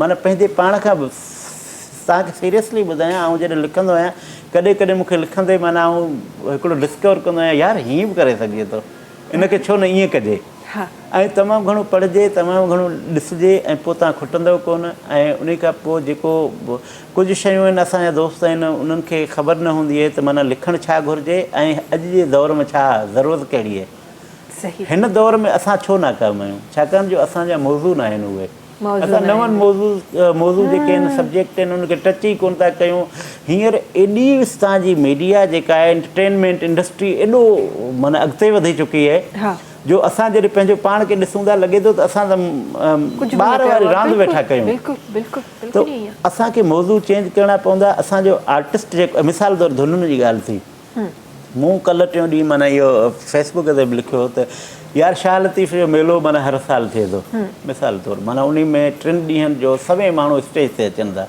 सॼी राति स्टेज जेकॾहिं गवर्नमेंट जो सकाफ़त खातो पाबंदि करे हर फ़नकार जंहिंखे पेमेंट बि करे थो उनखे पाबंदि करे थो बाबा ईंदड़ साल तूं जेका ॻाईंदे धुन न ई हूंदी पोइ ॾिसो त कीअं थो मौसीक़ी में इनकलाब अचे असां वटि तव्हां ॾिसो आबदा परवीन खां वठी सनम मारवी असांजा वॾा नाला आहिनि साॻियो पिया ॻाइनि तव्हां ॾिसो महफ़िल में घुरायो उहो साॻियो ॻाईंदा कुझु नओं न आहे पोइ असीं चऊं था यार फलाणे खे आतिफ़ असलम खे या ॿिए खे उनखे रेस्पॉन्स छो आहे छो त हू नयूं शयूं डिस्कवर कनि था तव्हांखे दौर सां गॾु हलणो पवंदो जेकॾहिं बिहजी वेंदो न मिसाल तव्हां हींअर ड्रेस जेकॾहिं माना 20 साल पुराणी करे वेहंदो तव्हांखे माना ॿिए ॾींहुं चैनल वारो चवंदो यार हीअ आउटडेटेड आहे हिन जाइ ते ॿी कंहिं छोकिरी खे रखो असांजो म्यूज़िक आउटडेटेड थी वियो आहे असांजो ड्रामो आउटडेटेड थी वियो आहे ऐं पोइ असांखे करिणो पवंदो असांखे नवां मौज़ू ॻोल्हणा पवंदा ईअं म्यूज़िक में नयूं धुनूं नए दौर जे जदीद दौर जे मुताबिक़ तव्हांखे ॻाइणो पवंदो तॾहिं तव्हां ऐं रुॻो असांखे माना ॿियनि खे मयारूं बि न आहिनि ॾियणियूं चैनल मौक़ियो कोन थो ॾिए बाबा चैनल ॾिसोसि टिकटाकर जेके आहिनि उन्हनि खे खणियो थो अचे न छो त हुन पंहिंजो पाण खे मञायो हुननि जी मजबूरी आहे तव्हांजो को बि चैनल हुजे को बि इदारो हुजे तव्हां पंहिंजो पाण खे एॾो अपलिफ्ट कयो एॾो माना खणी अचो मजबूर थी वञनि उहे बिल्कुलु ऐं मूंखे लॻे थो त असां वटि सभिनी खां माज़िद सां तमामु जेके असांजा आर्टिस्ट आहिनि ॾाढा प्यारा आर्टिस्ट आहिनि पर मां अगेन एंड अगेन न सिर्फ़ु आर्टिस्ट जेके हिन फील्ड में सिर्फ़ु मां आर्टिस्ट सिर्फ़ु एक्टर्स खे नथी चवां जेके बि आर्ट रिलेटेड आर्टिस्ट आहिनि मां हमेशह पंहिंजे प्रोग्राम में इहा ॻाल्हि रिपीट कंदी आहियां त ज़माने सां गॾु हलणो पवंदो बिल्कुलु ऐं ज़माने खां सिखो तव्हां जूं वैल्यूज़ तव्हां जूं शयूं ॾिसो हिकिड़ी ॾाढी फाइन लाइन हूंदी आहे जंहिंखे अॼुकल्ह जेको आहे असां ॾिसी नथा सघूं असां जॾहिं वैल्यूज़ सां गॾु मॉडर्नाइज़ थियण जी ॻाल्हि था कयूं त माण्हुनि खे लॻे थो मॉडर्नाइज़ थिए त जीअं मॉडर्न थी वेंदो तव्हां बेहया थी वेंदो आम अल्फाज़ में माज़रत सां मां लफ़्ज़ इस्तेमालु कयां पई पर माण्हुनि जो कॉन्सेप्ट इहो आहे तव्हां मॉडर्न थींदो तव्हां बेहया थी वेंदो पर हिकिड़ी ॾाढी फाइन लाइन आहे जेका तव्हांजो कल्चर तव्हांजी वैल्यूज़ तव्हांखे सेखारे थी त तव्हां कीअं पंहिंजे पाण खे मॉडर्नाइज़ बि करे सघो था ऐं पंहिंजे वैल्यूज़ खे पंहिंजे कल्चर खे बि गॾु खणी हली सघो बिल्कुलु ऐं ज़रूरत हिन ॻाल्हि जी तव्हांखे ज़माने सां गॾु न हलंदव न तव्हां ॾिसो तव्हां हिकिड़ी बस वञे थी पई तव्हां न चढ़ंदो उनखे त वञिणो आहे न तव्हां रहिजी वेंदो न ज़मानो हलंदो तव्हां रहिजी वेंदो हिते उन करे तव्हांखे हीउ दौरु एॾो आहे हिन में तकिड़ो थियणो पवंदो माण्हू खे सुस्ती वारो दौरु न आहे सभु शयूं आहिनि ऐं उन खां पोइ ॾिसणो पवंदो भाउ वारा सिंगर्स आहिनि ऐं राइटर आहिनि ऐं सुठी मुंहिंजो मुख़्तलिफ़ ड्रामा ॾिसंदो आहियां इवन एसि ताईं जो हींअर बि आउं गूगल करे पढ़ंदो आहियां यार सुठो स्क्रिप्ट कीअं लिखिजे सुठा मौज़ू कहिड़ा हूंदा आहिनि ईअं बि कंदो आहियां त जेकॾहिं भाऊ हिकिड़ो हिन जो कमु आहे न, उन में एक्सपर्टीज़ त हुजनि न, महारत हुजे, ऐं रुॻो ॻाए हलियो वियो इहो न आहे, उन म्यूज़िक जी ॼाण हुजे, उहो माना माण्हू ॿुधणु वेहे त चवे यार वाह वाह। हा इहो हुजे न। बिल्कुलु बिल्कुलु, इहा ई मुंहिंजे ख़्याल में पंहिंजे कम सां सचाई आहे। ऐं भले खणी उहो तव्हां पंहिंजो जेको रंग आहे, माना जेको फोक रंग आहे उन में ई कयो, हा पर उन में माना तव्हां मांझी फ़क़ीर थियो न। मांझी, हा हा हा, वाह जी वाह, छा ई ॻाल्हि कई आहे। एक्चुअली लफ़्ज़ ॿ आहिनि पर इनकी मानाऊं जेके आहिनि न वे वॾियूं आहिनि, अगर माण्हू अगर समझण चाहे। अच्छा फरिया साहिबा, अगेन आपकी तरफ आते हुए मुझे ये बताएं कि जब आप कोई भी इवेंट प्लान करती हैं तो मुझे ये बताएं कि जैसे आप पहले कह रही थी कि औरतों के लिए ज़ाहिर है बैरियर्स हैं और वो आपके घर के अंदर भी होते हैं, ज़ाहिर है आप बाहर जाते हैं तो आपको बहुत सारी फैसिलिटीज़ आपको मिल रही होती हैं। कभी कोई ऐसा दिन गुजरा कि फरिया साहिबा ने मतलब रुक के कहा हो कि यार मतलब काश कुछ और काम कर लेती, कभी कोई ऐसा टाइम आया? ये काम क्या खाली मुझे लगता है कि फ़ीमेल्स के लिए, लेडीज़ के लिए, गर्ल्स के लिए, टीनेजर्स के लिए हर काम में है, सिर्फ ये काम नहीं, हर काम में। लेकिन उस कभी कभी बहुत मुश्किलात आती हैं कि आपको लग रहा होता है कि ये वाकई ख़त्म कर दिया जाए ये काम और कुछ और कर लिया जाए। लिटरली आई एम सेइंग कि मतलब आपको लग रहा होता है कि ये ख़त्म कर दिया जाए। इसमें आपने जैसे कि अभी कहा कि इसमें होमवर्क बहुत करना पड़ता है हमें। पहले से पहले हमें चीज़ों को देखना पड़ता है, वेन्यूज़ हैं, एक एक चीज़ से पहले बात करनी पड़ती है। कोई डेकोर का आइटम है या डेकोर को हमें किस तरह से बना के रखना है, पहले से चीज़ें सेटिस्फाई, ताकि हमें उसको डेमो दे सकें। अभी हम एक फेस्टिवल अरेंज कर रहे हैं तो उसमें हमें पता है कि हम उसको एक एक को किस तरह से पिच कर रहे हैं। हाँ, पिच करना, फिर बात करना, फिर मतलब वो डायरेक्ट उनसे जब रिलेट में आ रहे हैं तो वो एक अलग वैल्यू है, और फिर हम तो थ्रो है ना, हम तो एक ज़रिया हैं।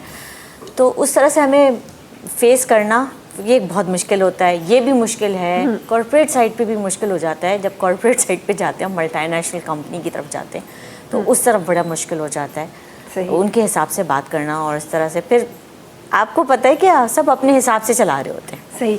अच्छा मुझे ये बताएं कि इवेंट प्लानिंग ही क्यों, मतलब हम नॉर्मली हम देखेंगे हमारे पास बड़ी लिमिटेड हमारे पास फीमेल्स हैं जो इवेंट प्लानिंग में आती हैं, क्या जहन होता है कि क्यों करनी है इवेंट प्लानिंग? अच्छा खासा फैशन डिज़ाइनिंग बाद में की थी, पहले की थी? पहले फैशन डिज़ाइनिंग हाँ, मेरा पुराना है। हाँ, तो अच्छी खासी ज़िंदगी चल रही थी, क्या जहन में आया? वैसे एक बात कहूँ, फैशन डिज़ाइनिंग में भी आपको बहुत बहुत ज़्यादा वो हमारे वो जो एक कल्चरल हमारे जहनों पे इम्पैक्ट है ना, क्योंकि जैसे कि फीमेल है तो सैलून बना लिया, फैशन डिज़ाइनिंग कर ली, टीचर बन गए। ये दोनों ही काम अगर आपको आगे बढ़ना है, अगर आपको स्टक होना है फर्स्ट स्टेप पे, ठीक है, तो आपको तो लिमिटेड तो नहीं होना ना, आपको आगे जाना है। आगे जाने के लिए आपको चाहे फैशन डिज़ाइनिंग है, मेरा अपना फैशन डिज़ाइनिंग है, वो मुझे आउट ऑफ सिटी भी जाना पड़ता है। जाहिर अब आप समझ सकते हैं कि आउट ऑफ सिटी जाने के लिए लेडी के लिए इतना आसान नहीं है। बिल्कुल ठीक है, वो मेरा शहर नहीं है, मेरी ज़बान बोलने वाले लोग नहीं हैं, तो मतलब मुश्किल होती है। किसी ना किसी का साथ चाहिए। अब कोई हर वक्त मेरे साथ कैसे स्टक रहेगा? हाँ, जेंट्स कोई या किस तरह से। तो फैशन डिज़ाइनिंग हो गया, मैं इंटीरियर भी जा रही हूँ, हैदराबाद गई हूँ, मुझे वहाँ पे सर्चिंग करनी थी अपने कामों के लिए। अभी मुझे मुल्तान जाना है तो उसके लिए मुझे सर्चिंग करनी है। इसके लिए मतलब आपके लिए बैरियर्स हैं। हाँ, ठीक है। और फिर इवेंट प्लानिंग की बात की आपने कि यही क्यों, तो ये इसलिए कि ये इसमें भी मुझे इंटरेस्ट था। एक मुझे फैशन डिज़ाइनिंग में बहुत इंटरेस्ट था और मुझे लगता है कि मैं वो कर पाती हूँ। मुझे बड़ी अच्छी लगती हैं वो ख़वातीन जो बैरियर्स को तोड़ रही हैं, बिकॉज युगल साहब तव्हांखे तो वो टाइम याद हूंदो जॾहिं असां स्टार्ट कयो त मीडिया इंडस्ट्री ॿिए कंहिं शइ जी सम्झो वेंदो हो। ऐं उन टाइम ते ज़ाहिर इंडस्ट्री में अचणु ऐं उन टाइम ते पंहिंजे पाण खे मञाइणु मुश्किल हो। तो मुझे बड़ी खूबसूरत वो ख़वातीन लगती हैं, मुझे बहुत अच्छा लगता है वो मुआशरे की तमाम ख़वातीन जो फॉलो कर रही हैं, वो भी अच्छी बात है कि उसको ज़िंदा रख रही हैं। लेकिन जो बैरियर्स तोड़ के आगे निकलती है ना, मैं लिटरली सलाम करती हूँ तमाम औरतों को। अच्छा, मैं एक बात और कहूँगी कि क्या इससे कुछ जेंट्स भी मतलब होंगे, एग्री करेंगे। अगर लेडी कोई काम करने निकलती है बाहर और वो जिम्मेदार है, रिस्पॉन्सिबल है, तो आपने देखा है क्या वो घर को ख़त्म करती है, मतलब घर को की चीज़ों को भी बैलेंस लेके चल रही होती है। ऐसा है, आप लोग मानते हैं? जेंट्स भी एग्री करेंगे लेकिन अगर क्या मर्द कर सकता है बहुत चीज़ें लेके चल सकता है? हाँ बिल्कुल मर्द नहीं चल बिल्कुल, ये सकता। हकीकत है, बिल्कुल ऐसा ही है। तो फिर मर्द कोई भी हो तो वो इतनी बैरियर्स क्यों लाता है? ये एक सवालिया निशान है हमारे मुआशरे के अंदर, जिसको शायद काफ़ी हद तक हम जो शहरी जो मुआशरा है उसमें हम कवर भी कर रहे हैं, लेकिन अभी भी इस पे बहुत ज़्यादा काम करने की ज़रूरत है। और ज़ाहिरा जी अयूब साहब भी चए पे तो काब को ज़ाहिरा चेंज आणो आहे तो वो ओवरनाइट ते ईंदो कोन्हे। दिमागन में पहिरीं चेंज अचे न। एग्जैक्टली मसलो तो वो असल में नफ्सियाती मसला है, मर्द का भी सही कह रहे नफ्सियाती हैं। मसला है कि ये इन्होंने मेरी बहुत बीवी अच्छी अगर बात जा रही बोली है तो कि लोग क्या basically- कहेंगे, हाँ, लोग वो क्या- फलां क्या कहेगा, मेरा दोस्त क्या कहेगा। फिर सोसाइटी में ऐसा है कि औरत किसी के साथ बात कर रही है तो कहानियां बन जाती हैं। हाँ। और हमारा पूरा अदब, हमारी पूरी शायरी, हमारा पूरा फिल्में उस पे बन रही हैं। भाई सारी इज्जत आकर औरत के दुपट्टे में फंस गई है। सही कह रहे हैं। बस यही कहानी खत्म है, बस हमारी कहानी यही पर हमारी है। कहानियों के मौजू भी यही है। मौजू यही है, yes, तो yes। क्यों मतलब फिर क्या मेंटलिटी यही बनेगी ना। हमारे ड्रामे बन रहे हैं वो उसी पे बन रहे हैं, फिल्में उसी पे बन रही हैं, जो कहानियाँ लिखी जा रही हैं उसी पे लिखी जा रही हैं सही। कि यार अब ये मौजू है ना वो बोसीदा हो चुके हैं। सही। अच्छा अयूब गुल साहब मूंखे ॿुधायो, अचानक सां ईअं न मुंहिंजे ज़हन में आयो त तव्हां माशाल्लाह ज़बरदस्त लफ़्ज़नि जो ख़ज़ानो आहे तव्हां वटि। त ज़ाहिरा मां चाहियां थी त तव्हां सां गॾु आहियो त कुझु न कुझु सिखूं। ख़ूबसूरती खे ॾिसी छा लफ़्ज़ ज़हन में ईंदा आहिनि? ईअं का लाइन ख़ूबसूरती ॾिसो न, माण्हू ख़ूबसूरती खे ॾिसंदो आहे त मूंखे माना ईअं माना अॼु अलाह पाक क़ुर शरीफ़ में चयो, ठीकु है न, आउं ख़ूबसूरत आहियां, ख़ूबसूरती खे पसंदि कयां थो। वाह, ठीकु है। ऐं उन खां पोइ ख़ूबसूरती ॾिसो न, जेको ॾिसे ऐं उन खे माना उहो इम्प्रेस न करे त पोइ उहो मुर्दो आहे, उहो ज़िंदा माण्हू न आहे। छो त हुस्न जेको आहे न, ही न काइनात जी तख़लीक़ जेका आहे न सॼी हुस्न जी तरतीब आहे न। वाह वाह। माना ऐं उहो हुस्न जॾहिं ज़ाहिर आहे हुस्न, मूं हींअर हिकिड़ी का लाइन लिखी त हुन दोस्त लिखियो त यार माना सभु शयूं औरत में फासियूं पियूं आहिनि। तव्हांजा कमर्शियल्स खां वठी ऐं हुस्न सिर्फ़ु औरत में न आहे, इश्क सिर्फ़ु औरत सां न आहे थींदो, इलाही इश्क बि थींदो आहे। मूं हुनखे चयोमांसि बाबा ॻाल्हि इहा आहे जो इलाही इश्क जी चाढ़ी बि त औरत आहे न। ऐं हुस्न जो जॾहिं तसवर पाण कंदासीं त माना औरत सां ई तसवर कंदासीं न। पोइ गुल, रंग, समुंड, सभु शयूं असां मिसाल वरी उनजे अखियुनि सां जोड़ींदासीं, चंड खे उनजे चहिरे सां जोड़ींदासीं, गुलनि खे उनजी निफ़ासत सां जोड़ींदासीं, ठीकु आहे, ख़ुशबू खे उनजे माना साहन जे हुगाव सां जोड़ींदासीं। ॾिसो औरत जेका आहे वजूद ज़न से है तस्वीर काइनात में रंग। सो हुस्न जेको आहे न, ही दुनिया क़ाइम ई इन हुस्न ते। जेकॾहिं बदसूरत थी वञे, पाण ॾिसो सिर्फ़ु हुस्न हर शइ में तरतीब ॻोल्हींदा आहियूं न, ऐं तरतीब काइनात जी हुस्न सां आहे। ज़बरदस्त, ॾाढी सुठी ॻाल्हि कई तव्हां, बिल्कुलु तव्हां ॾाढी ज़बरदस्त ॻाल्हि कई।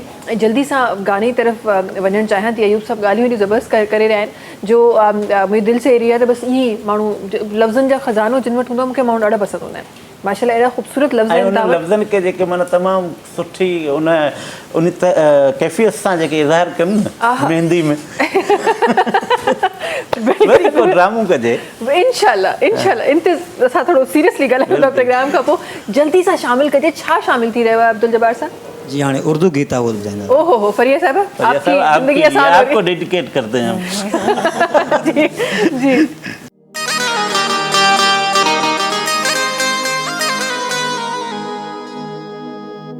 बेकदरे ने कदर नहीं किया,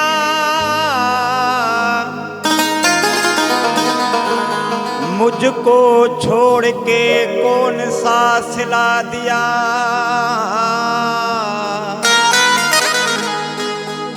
सुबहान का दिल जला दिया,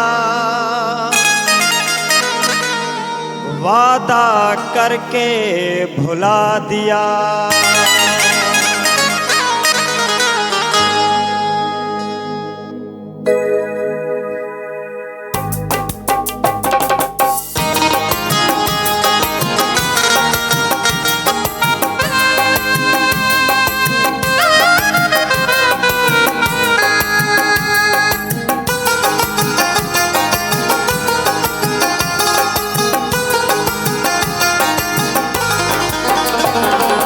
नाम बेवफा का दिल से मिटा दूंगा, भुला दिया उसने तो मैं भी भुला दूंगा, भुला दिया उसने तो मैं भी भुला दूंगा। नाम बेवफा का दिल से मिटा दूंगा, नाम बेवफा का दिल से मिटा दूंगा।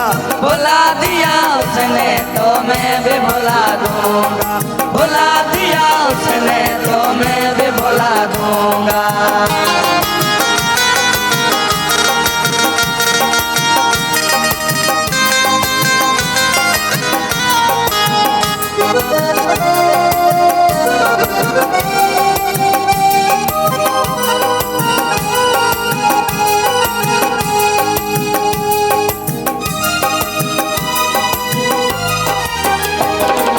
उसने पहना है शादी का जोड़ा, उसने पहना है शादी का जोड़ा, उसने पहना है शादी का जोड़ा, उसने पहना है शादी का जोड़ा, उसने पहना है शादी का जोड़ा, उसने पहना है शादी का जोड़ा।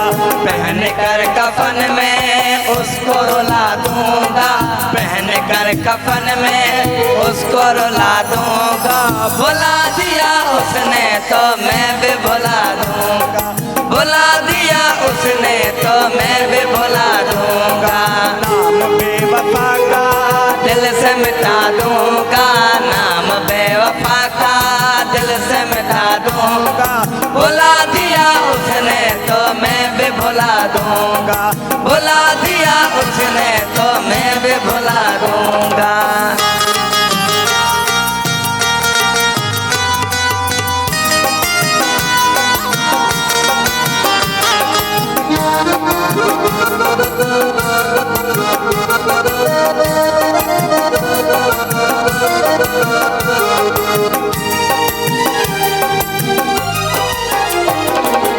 लिखे जो उसने खत भेजी तस्वीरें, लिखे जो उसने खत भेजी तस्वीरें, लिखे जो उसने खत भेजी तस्वीर, लिखे जो उसने खत भेजी तस्वीरें, लिखे जो उसने खत भेजी तस्वीर, लिखे जो उसने खत भेजी तस्वीर।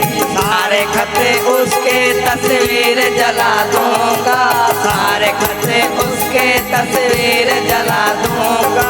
भुला दिया उसने तो मैं भी भुला दूंगा, भुला दिया उसने तो मैं भी भुला दूंगा। नाम बेवफा का दिल से मिटा दूंगा, नाम बेवफा का दिल से मिटा दूंगा। भुला दिया उसने तो मैं भी भुला दूंगा, भुला दिया उसने तो मैं भी भुला दूंगा।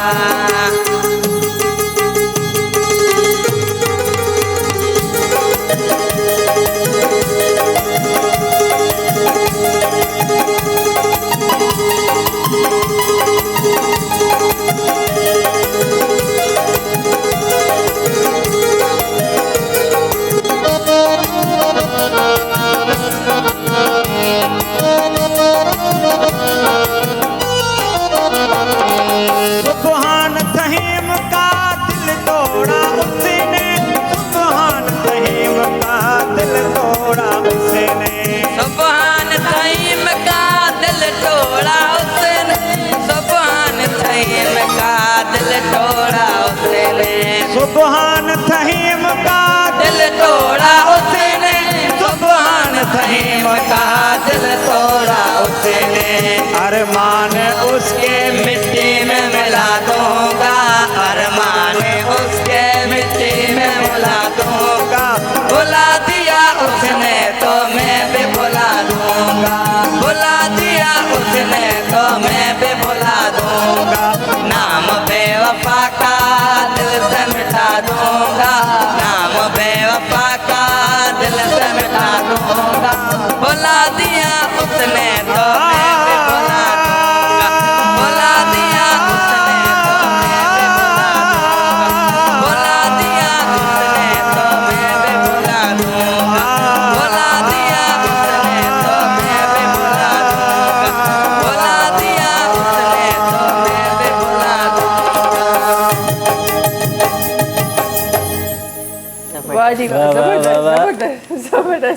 जबरदस्त। ज़बरदस्त। कंहिंखे कुछ याद आयो या विसारे छॾियो? कुछ याद आया कि भूल गए? क्या याद है? मैं गाना सुनो, बड़े गौर से सुन रही थी आप गाना। कोई याद आया कि भुला दिया? गाने में ऐसे था ना, मैं तो ऐसे ही पूछ रही थी। अच्छा गाने में मज़ामत थी कि नहीं। वो करेगा तो मैं भी छोड़ूंगा नहीं। हाँ, लेकिन इनकी मज़ाहमत अलग थी। हमने ऐसी नहीं करनी, ऐसे ही है फिर नहीं, ऐसी नहीं करनी हमने। इनकी मज़ाहमत पर जी ॾाढो ज़बरदस्त, माशाल्लाह, ॾाढो ज़बरदस्त, ॾाढो हाँ। cool। जल्दी सां ब्रेक की तरफ हलूं था नाज़रीन, वक्त है Feelings ब्रेक नहीं जो हैं होता है आपके। हमसे मुलाकात की तो है नन्ही कमर्शियल ब्रेक खपाए। सलाम सिंह सलाम सिंह सलाम सिंह सलाम सिंह सलाम सिंह सलाम सिंह। जी वेलकम बैक। अच्छा जी, प्रोग्राम में अल्हम्दुलिल्लाह खोड़ सारी प्यारी प्यारी ॻाल्हियूं असां कयूं आहिनि, अॻियां बि कुझु करणियूं आहिनि। अच्छा, कुझु ॻाल्हियूं अहिड़ियूं हूंदियूं आहिनि जेके इंसान डायरेक्टली न चई सघंदो आहे, पर उन जो उबतड़ आंसर ॾेई इंसान पंहिंजे दिलि जो हाल चई सघंदो आहे। ईअं ईअं ई आहे यूपर? बिल्कुलु ईअं हूंदो, ज़ूम न चइबो हुनखे। ज़ूम आहे न ॻाल्हियूं। अच्छा, उन ॻाल्हि में त खोड़ सारियूं ॻाल्हियूं अचूं था, असां थोरो शराफ़त वारो प्रोग्राम करणु चाहियूं था, असां उन तरफ नथा वञणु चाहियूं। फरिया साहिबा, ये ज़रा मैं आपको, क्योंकि मुझे उर्दू में भी ट्रांसलेट करना पड़ेगा, जब तक फरिया साहिबा सिंधी पूरी तरीके से सीख जाएँ और फिर नेक्स्ट टाइम हमें उर्दू ना बोलनी पड़े। उर्दू भी अपनी ज़बान है, सब प्यारी ज़बान है। अब फरिया साहिबा, ये हम एक ज़रा एक्टिविटी छोटी सी करने लगे जिसमें कुछ बातें हम आपको बताएंगे और आप जो करती हैं वो नहीं बोलना, उसका जो नेगेटिव है। जैसे फॉर एग्जांपल मैंने आपसे कह दिया आप रोज़ ये जो ये आवाज़ें उठाती हैं, और आप अगर उठाती हैं तो आपने कहना है मैंने कभी ये आवाज़ नहीं उठाया। ओके। ठीक है, इस तरह समझे में चाहिए। उल्टो जवाब जेको तव्हां कंदा आहियो वो नाहे चढ़ो, और अगर करते हैं तो आपने उसको उल्टा जवाब देना है ना। अच्छा, और नहीं करते तो भी तो भी उसका उल्टा तो करती हूँ। ओके, समझ आ गई? पक्का ना, पक्का दोबारा तो नहीं समझानी पड़ेगी, वरना मैं असिस्टेंट रखो समझाने के लिए। अच्छा जी, अॻियां वधे शामिल जनाब खे बि कंदासीं, अब्दुल जब्बार साहब खे या उन्हनि जा फर्ज़ंद मां को बि जवाबु उन मां ॾियणु चाहे, इंशाल्लाह उन्हनि खे बि शामिल कंदासीं। शुरूआत अयूब गुल साहब खां कयूं था, सीनियर माण्हुनि खां शुरूआत कयूं था।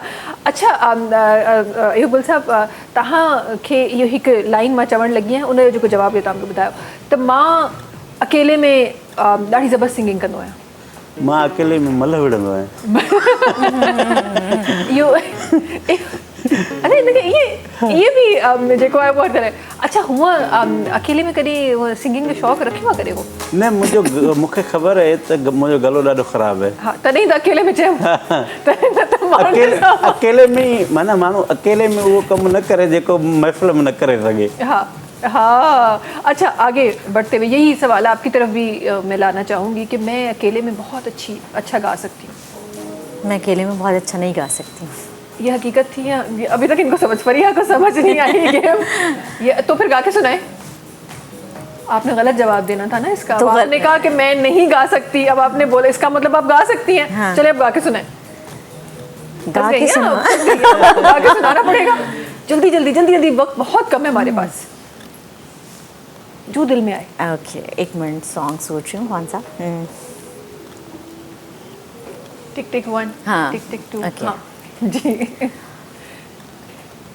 मुझसे पहली सी मोहब्बत मेरे महबूब न मांग, मुझसे पहली सी मोहब्बत मेरे महबूब न मांग, मुझसे पहली सी मोहब्बत मेरे महबूब न मांग, मुझसे पहली सी मोहब्बत मेरे महबूब न मांग। जबरदस्त। माशाल्लाह अयूब साहब, मुकाबलो सख्त है। क्या बात है, फैज साहब की शायरी है। यार राइटर जवाब न दी थी ना इसमें मुझे मतलब ये इसके मुझे असा शुभनु भला बात कचहरी करे वठो। क्या कमाल शायरी है, सिलेक्शन है। नहीं, बहुत मुझे ये सॉन्ग बहुत पसंद है पर्सनली। अच्छा, तने पानी गाने थी प्रोग्राम के अयूब साहब भाई राइटर है, माशाल्लाह रिस्पेक्ट है। अयूब गुल एक नालो आहे, एक इंडस्ट्री आहे अयूब गुल। जवाब ने नहीं कीअं थो थी सघे? न इहो त गाने जो जवाब गाने सां ही ॾिबो आहे। से साहब की Exactly. शायरी जो को जवाब ही नहीं है, ना जवाब है। नहीं, उन्हीं का जवाब अब उन्हीं के उसमें देना। चलो पोइ इन ई सवाल खे अॻियां शायद वधाए इसी में लाए ना, तेरी आंखों के सिवाय जहां में और इसको रखा क्या है। ओए, ओए, ये ओए। बहुत जबरदस्त हाँ, ये जो जरा है गुनगुना वो। की फरमाइश आई है। गुनगुना नहीं गुनगुना- पता ये नहीं बड़ी नहीं सफल है। शाम का प्रोग्राम खराब हो जाएगा आखिर में। नहीं नहीं नहीं नहीं होगा। चलो चलो खैर, चलो लाइन ही ॿुधाए छॾी, इहो ई असांजे लाइ काफ़ी आहे। अॻियां वधि तव्हांजी तरफ़ त मां अकेले में ॾाढी सुठी एक्टिंग अदाकारी करे सघां थो, माना करे सघो था? करे करे को डायलॉग बाबू अदा कर। डायलॉग तॾहिं त अचां पई मां हुन ॻाल्हि ते, डायलॉग जल्दी सां को कावड़ वारो ॾाढो दहशत वारो, हा मोहबत वारो चवणो की न कावड़ वारो, को जज़्बातियत वारो, माइक हो वारो खणिजो, माइक हो खणिजो। हा तनवीर साहब माइक ॾिजो प्लीज़ जी। नैवेश तोखे मां चयो त पूरे टाइम ते अचजांइ, तूं लेट छो आई आहे? छाजे करे, छा वजह आहे? ये तो रिक्वेस्ट पे करी। न साईं बिल्कुलु पोइ बैकग्राउंड म्यूज़िक हलंदी धमाके वाली। हाँ भाई, बैकग्राउंड म्यूजिक धमाके वाली क्यों नहीं आई शोभी भाई? ढडन ढडन वाली आनी चाहिए। दोबारा करेंगे, आइए। महवेश तोखे जॾहिं मां टाइम पूरो ॾिनो त तूं देरि छो आई आहे? छा सबबु आहे? अॼु खां अॻियां जेकॾहिं देरि कयई त पोइ बसि आउट। ज़फ़र चए पियो नेक्स्ट टाइम तव्हांखे फ़ोन कंदमि मां। ज़फ़र मुंहिंजी त ॿुधे कोन थी, नेक्स्ट टाइम तव्हांखे फ़ोन कंदसि मां। अच्छा भाई अॻियां वधूं था। अच्छा अॻियां वधे कुझु ॿियूं ॻाल्हियूं बि शामिलु कयूं था। मूंखे इंटरनेशनल मूवी जी ऑफर आई पर मूं लिखी कोन। मूंखे त को सीडी फिल्म बि कोन थो लिखाए। सीडी मार्केट में ख़तम थी वियूं आहिनि, अपडेट करिणो पवंदो, पाण खे अचिणो पवंदो, उन मेमोरी चिप ते अचिणो पवंदो। हाँ उन ते। अच्छा भाई आपकी तरफ आते हैं और इसी सवाल को ज़रा आपकी इंडस्ट्री में ज़रा हम लाते हैं कि मुझे इंटरनेशनल एक इवेंट की ऑफर आई लेकिन मेरा दिल नहीं किया, मैं गई, टाइम नहीं है हमारे पास। मुझे तो किसी ने रेडियो पे भी नहीं बुलाया। सच था कि गलत जवाब था? ये मुझे प्रेजर से समझने की कोशिश कर रही हूँ क्योंकि ये रेडियो पे नहीं, ये चैनल पे बैठी हुई है और कह रही है मुझे किसी ने रेडियो पे नहीं बुलाया। ये सही था कि गलत था? मतलब ये तो फर्स्ट टाइम है ना। अच्छा ये इससे ये पहले फर्स्ट टाइम है और हाँ और आपका के जवाब जो है वो सीरियस लेंगे क्योंकि वो उल्टे जवाब नहीं दे रही है, तो हम सीरियस लेंगे। मूंखे को दुबई मां को गाने जी ऑफर आई, मां न कई। मां कई अची वेंदी, को मसलो न आहे। कहिड़ी ॻाल्हि चवंदा आहिनि, सुठा लफ़्ज़ इस्तेमालु कजो, बट 4 दफ़ा ॿियो चओ मथां अची वञे। सऊदी वारा तो ई ॿुधनि पिया तव्हांखे। हा सऊदी अरब हाजी साहब हाणे ऑफर कंदो न। ऑफर है तो सिधो रिक्वेस्ट करे छॾी। अच्छा जी, मां सुबुह सवेरे रोज़ टाइम ते उथंदो आहियां, 6 बजे मुंहिंजी अखि खुली वेंदी आहे। मां सुबुह जो सवेरे 1:30 वॻे उथंदो आहियां। अच्छा वो कहिड़ी रूटीन छा आहे? आऊं तक़रीबन उथंदो आहियां 5 वॻे, 5:30 5 वॻे। माशाल्लाह, ज़बरदस्त ज़बरदस्त, सिखणु खपे अहिड़नि माण्हुनि खां। अच्छा मैं मॉर्निंग पर्सन हूँ, सुबह सवेरे उठ जाती हूँ। मैं मॉर्निंग पर्सन नहीं हूँ। मैं सुबह सवेरे नहीं उठती हूँ। अच्छा तो ये सच था झूठ था? ये सवाल पूछना पड़े फिर ये से मैं क्या करूँ? ये सच है, ये सच था फिलहाल। ओके चलिए, क्योंकि अपने दोनों काम में यही आसानी भी है। हाँ ये आसानी है, ये आसानी है। मां रोज़ सुबुह जो असुर जो उठी रियाज़ कंदो आहियां। असां शाम जो रियाज़ कंदा आहियूं। माना असुर जो कंदा आहियो वाकई? यार अहिड़ा माण्हू हुजणु खपनि जेके अॼु बि असुर जो रियाज़ कनि था। असुर जो रियाज़ कजे या रियाज़ खे फ़ोन कजे। रियाज़ सां ॻाल्हाई त सुम्हंदा आहियूं असर में, इहो ई त मसलो आहे, तॾहिं त रियाज़ नथो थिए त सॼी राति ॻाल्हाई रियाज़ सां सुम्हंदा आहियूं असां। अच्छा ख़ैर का पंहिंजे जेको ड्रामो आहे, पंहिंजा जेके केतिरा बि तव्हां लिखिया आहिनि, उन हर कैरेक्टर सां मुहबत कंदो आहियां। मूंखे सची पुछो ॿुधायांव, मूंखे कोरो कागज़ जा कैरेक्टर माना 3 जेके हुआ न, हा हक़ीक़त इहा आहे जेको तव्हांजो कैरेक्टर हुयो हुनमें या हुननि छोकिरियुनि जो हुयो, किरन ऐं हुनजो जी जी छा कैरेक्टर हुआ, ऐं मुंहिंजी ज़िंदगी जो माना काउंटेबल जेको कमु आहे उहो इहो आहे। वाह वाह। अच्छा अयूब साहब, अक्सर माण्हू तव्हां खां पुछंदा हूंदा ज़ाहिर आहे त कॾहिं मोहबत थी न थी, असां थोरो ये सवाल मूंखे लॻे थो थोरो सो आउटडेटेड पुराणो थी थी वियो वियो, पुराणो थी वियो असां नयूं ॻाल्हियूं कयूं था असां इहो आउटडेटेड ॻाल्हियूं न कंदा आहियूं पंहिंजे कंहिं कैरेक्टर सां मोहबत थी फीमेल कैरेक्टर सां उन सां कॾहिं मोहबत में माना ही मतिलबु करेक्टर सां मोहबत हूंदी पर जेको करे पियो उन सां ज़रूरी कोन्हे हा कैरेक्टर जी असल में करेक्टर सां उन सां हूंदी बि त असां न ॿुधाईंदासीं हा न ॿुधाए न ॿुधाए छा आहे यार हाणे हा, ज़मानो छा आहे? बदिलजी वियो आहे पोइ नाला शुरू कयूं घणी लिस्ट हुई प्रोग्राम ख़तमु थी वेंदो मुंहिंजो हक़ीक़त इहा आहे सची मञो न मूं जॾहिं बि लिखियो आहे न हा मूंखे करेक्टरनि सां मूं सिखियो इहो मूं हिकिड़ो ड्रामो मूंखे लिखिणो हो सची पुछो तव्हांखे ॿुधायां त हिकिड़ो दफ़ो लिखियुमि मूं ॾिठो मज़ो न आयो ॿियो दफ़ो टियों दफ़ो मूं जॾहिं लिखियो न जॾहिं मुंहिंजा ॻोढ़ा पननि ते किरिया मूं चयो न हाणे कमु थी वियो ऐं जॾहिं ड्रामो लिखंदो आहियां न उन में टोटली इन्वॉल्व थी वेंदो आहियां उन में पाण हूंदो आहियां हर करेक्टर में उन करेक्टर सां गॾु खिलणु रोइणु उदास थी वेंदो आहियां किथे मुंझी पवंदो आहियां हाणे छा करणु घुरिजे ऐं कॾहिं कॾहिं पंहिंजी जेका असल लाइफ आहे उन में मुंझी पवंदो आहे न पोइ उन करेक्टरनि खां फलाणे करेक्टर कीअं कयो मूंखे ईअं करणु घुरिजे ऐं लिखणु महिल तव्हां टोटली ॿिया हूंदा आहियो उहा हिकिड़ी कैफ़ियत हूंदी आहे जॾहिं हिकिड़ा माण्हू आहिनि 24 कलाक राइटर या शाइर थियो पिया हलंदा आहिनि चवंदो आहियां राइटर जो घोड़ो न आहियां जो हर वक़्तु मूं त चढ़ियो हले ऐं जेॾी महिल लिखणु वेंदो आहियां न उहा कैफ़ियत हूंदी आहे उहा कैफ़ियत हूंदी ऐं पोइ जॾहिं लिखणु विया भले 500 माण्हू हुजनि मूंखे ख़बर ई न आहे हूंदी त केरु वेठो आहे छा आहे तव्हां पाण ॾिठो हूंदो कीअं लिखंदो बिल्कुलु बिल्कुलु त बिल्कुलु उन बिल्कुलु में यार। माना करेक्टरनि सां मूं हर करेक्टर सां पंहिंजे सां मोहबत कई आहे वाह वाह मैं मोहब्बत ज़िंदगी में हूअं मिले न मिले असां कैरेक्टर्स में करे असल में ॾिसो असां केॾा ख़ुशनसीब माण्हू आहियूं तव्हांखे त हिकिड़ी ज़िंदगी में केॾियूं ज़िंदगियूं जियूं आहिनि कहिड़ियूं ज़िंदगी जियूं आहिनि वेरी ट्रू ॾिसो न केॾो मज़ो आहे बिल्कुलु बिल्कुलु बिल्कुलु ईअं ई आहे बिल्कुलु सही था फरमायो था अच्छा जी वक़्तु सां वटि जेको आहे वो ऑलमोस्ट ख़तमु थी वियो आहे ॻाल्हियूं खोड़ सारियूं आहिनि पर छा कयूं वक़्तु जेको आहे प्रोग्राम जो एतिरी ही इजाज़त ॾिए थो बड़ी मेहरबानी तव्हांजी असां Thank सां you. गॾु हुजण जे लाइ थैंक यू सो मच फरिया साहिबा आपका भी हमारे साथ होने के लिए प्रोग्राम में अपने खूबसूरत अल्फाज रखने के लिए तव्हां सभिनी जी वॾी महिरबानी असां गॾु हुजण जे लाइ ऐं असांजी दुआ आहे त ईअं ई अॻियां वधंदा रहो ईअं ई ॿियनि सिंगर्स खे बि अॻियां वधाईंदा रहो वॾी महिरबानी हिकु दफ़ो ॿिए मुंहिंजे तमामु महिमाननि जी आख़िर में छा शामिलु थी रहियो आहे जी बिल्कुलु गीता आहे शाइर तमामु बहितरीनु गीत हा ठीकु आहे इनशाला आख़िर में शामिलु था कयूं तव्हां सां मुलाक़ात इनशाला वरी सुभाणे थींदी तेसिताईं जीअं सभिनी खे ॾींदा इजाज़त हिन गाने सां गॾु अल्लाह हाफ़िज़ जी जबार साहब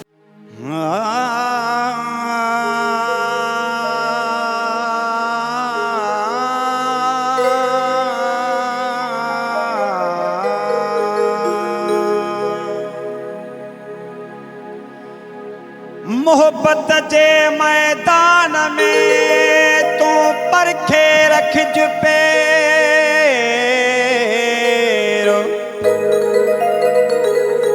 जो महबूबन जे मन में अची वियो आहे फेर हिते कंहिंजो नाहे केर मता दिल फुराए वेही रहे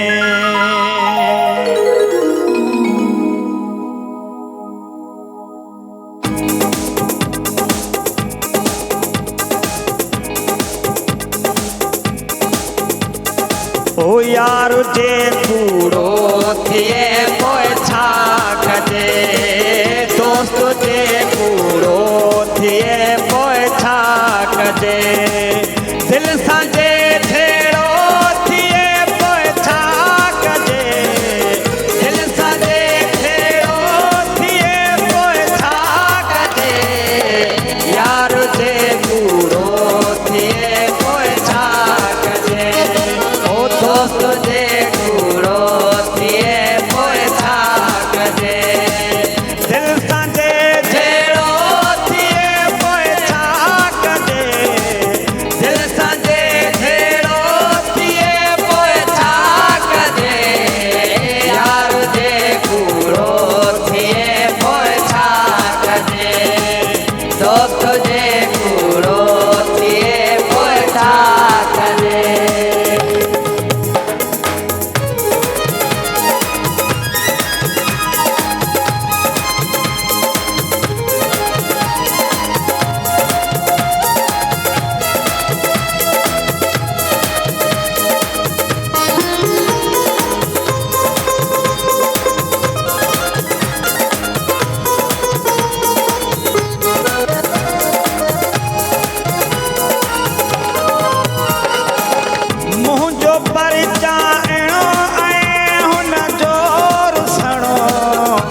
दोस्त जे कूड़ो थिए पोइ छा कजे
official YouTube channel Sindh TV HD ऐं वधीक अपडेट लाइ बेल आइकन खे क्लिक करियो।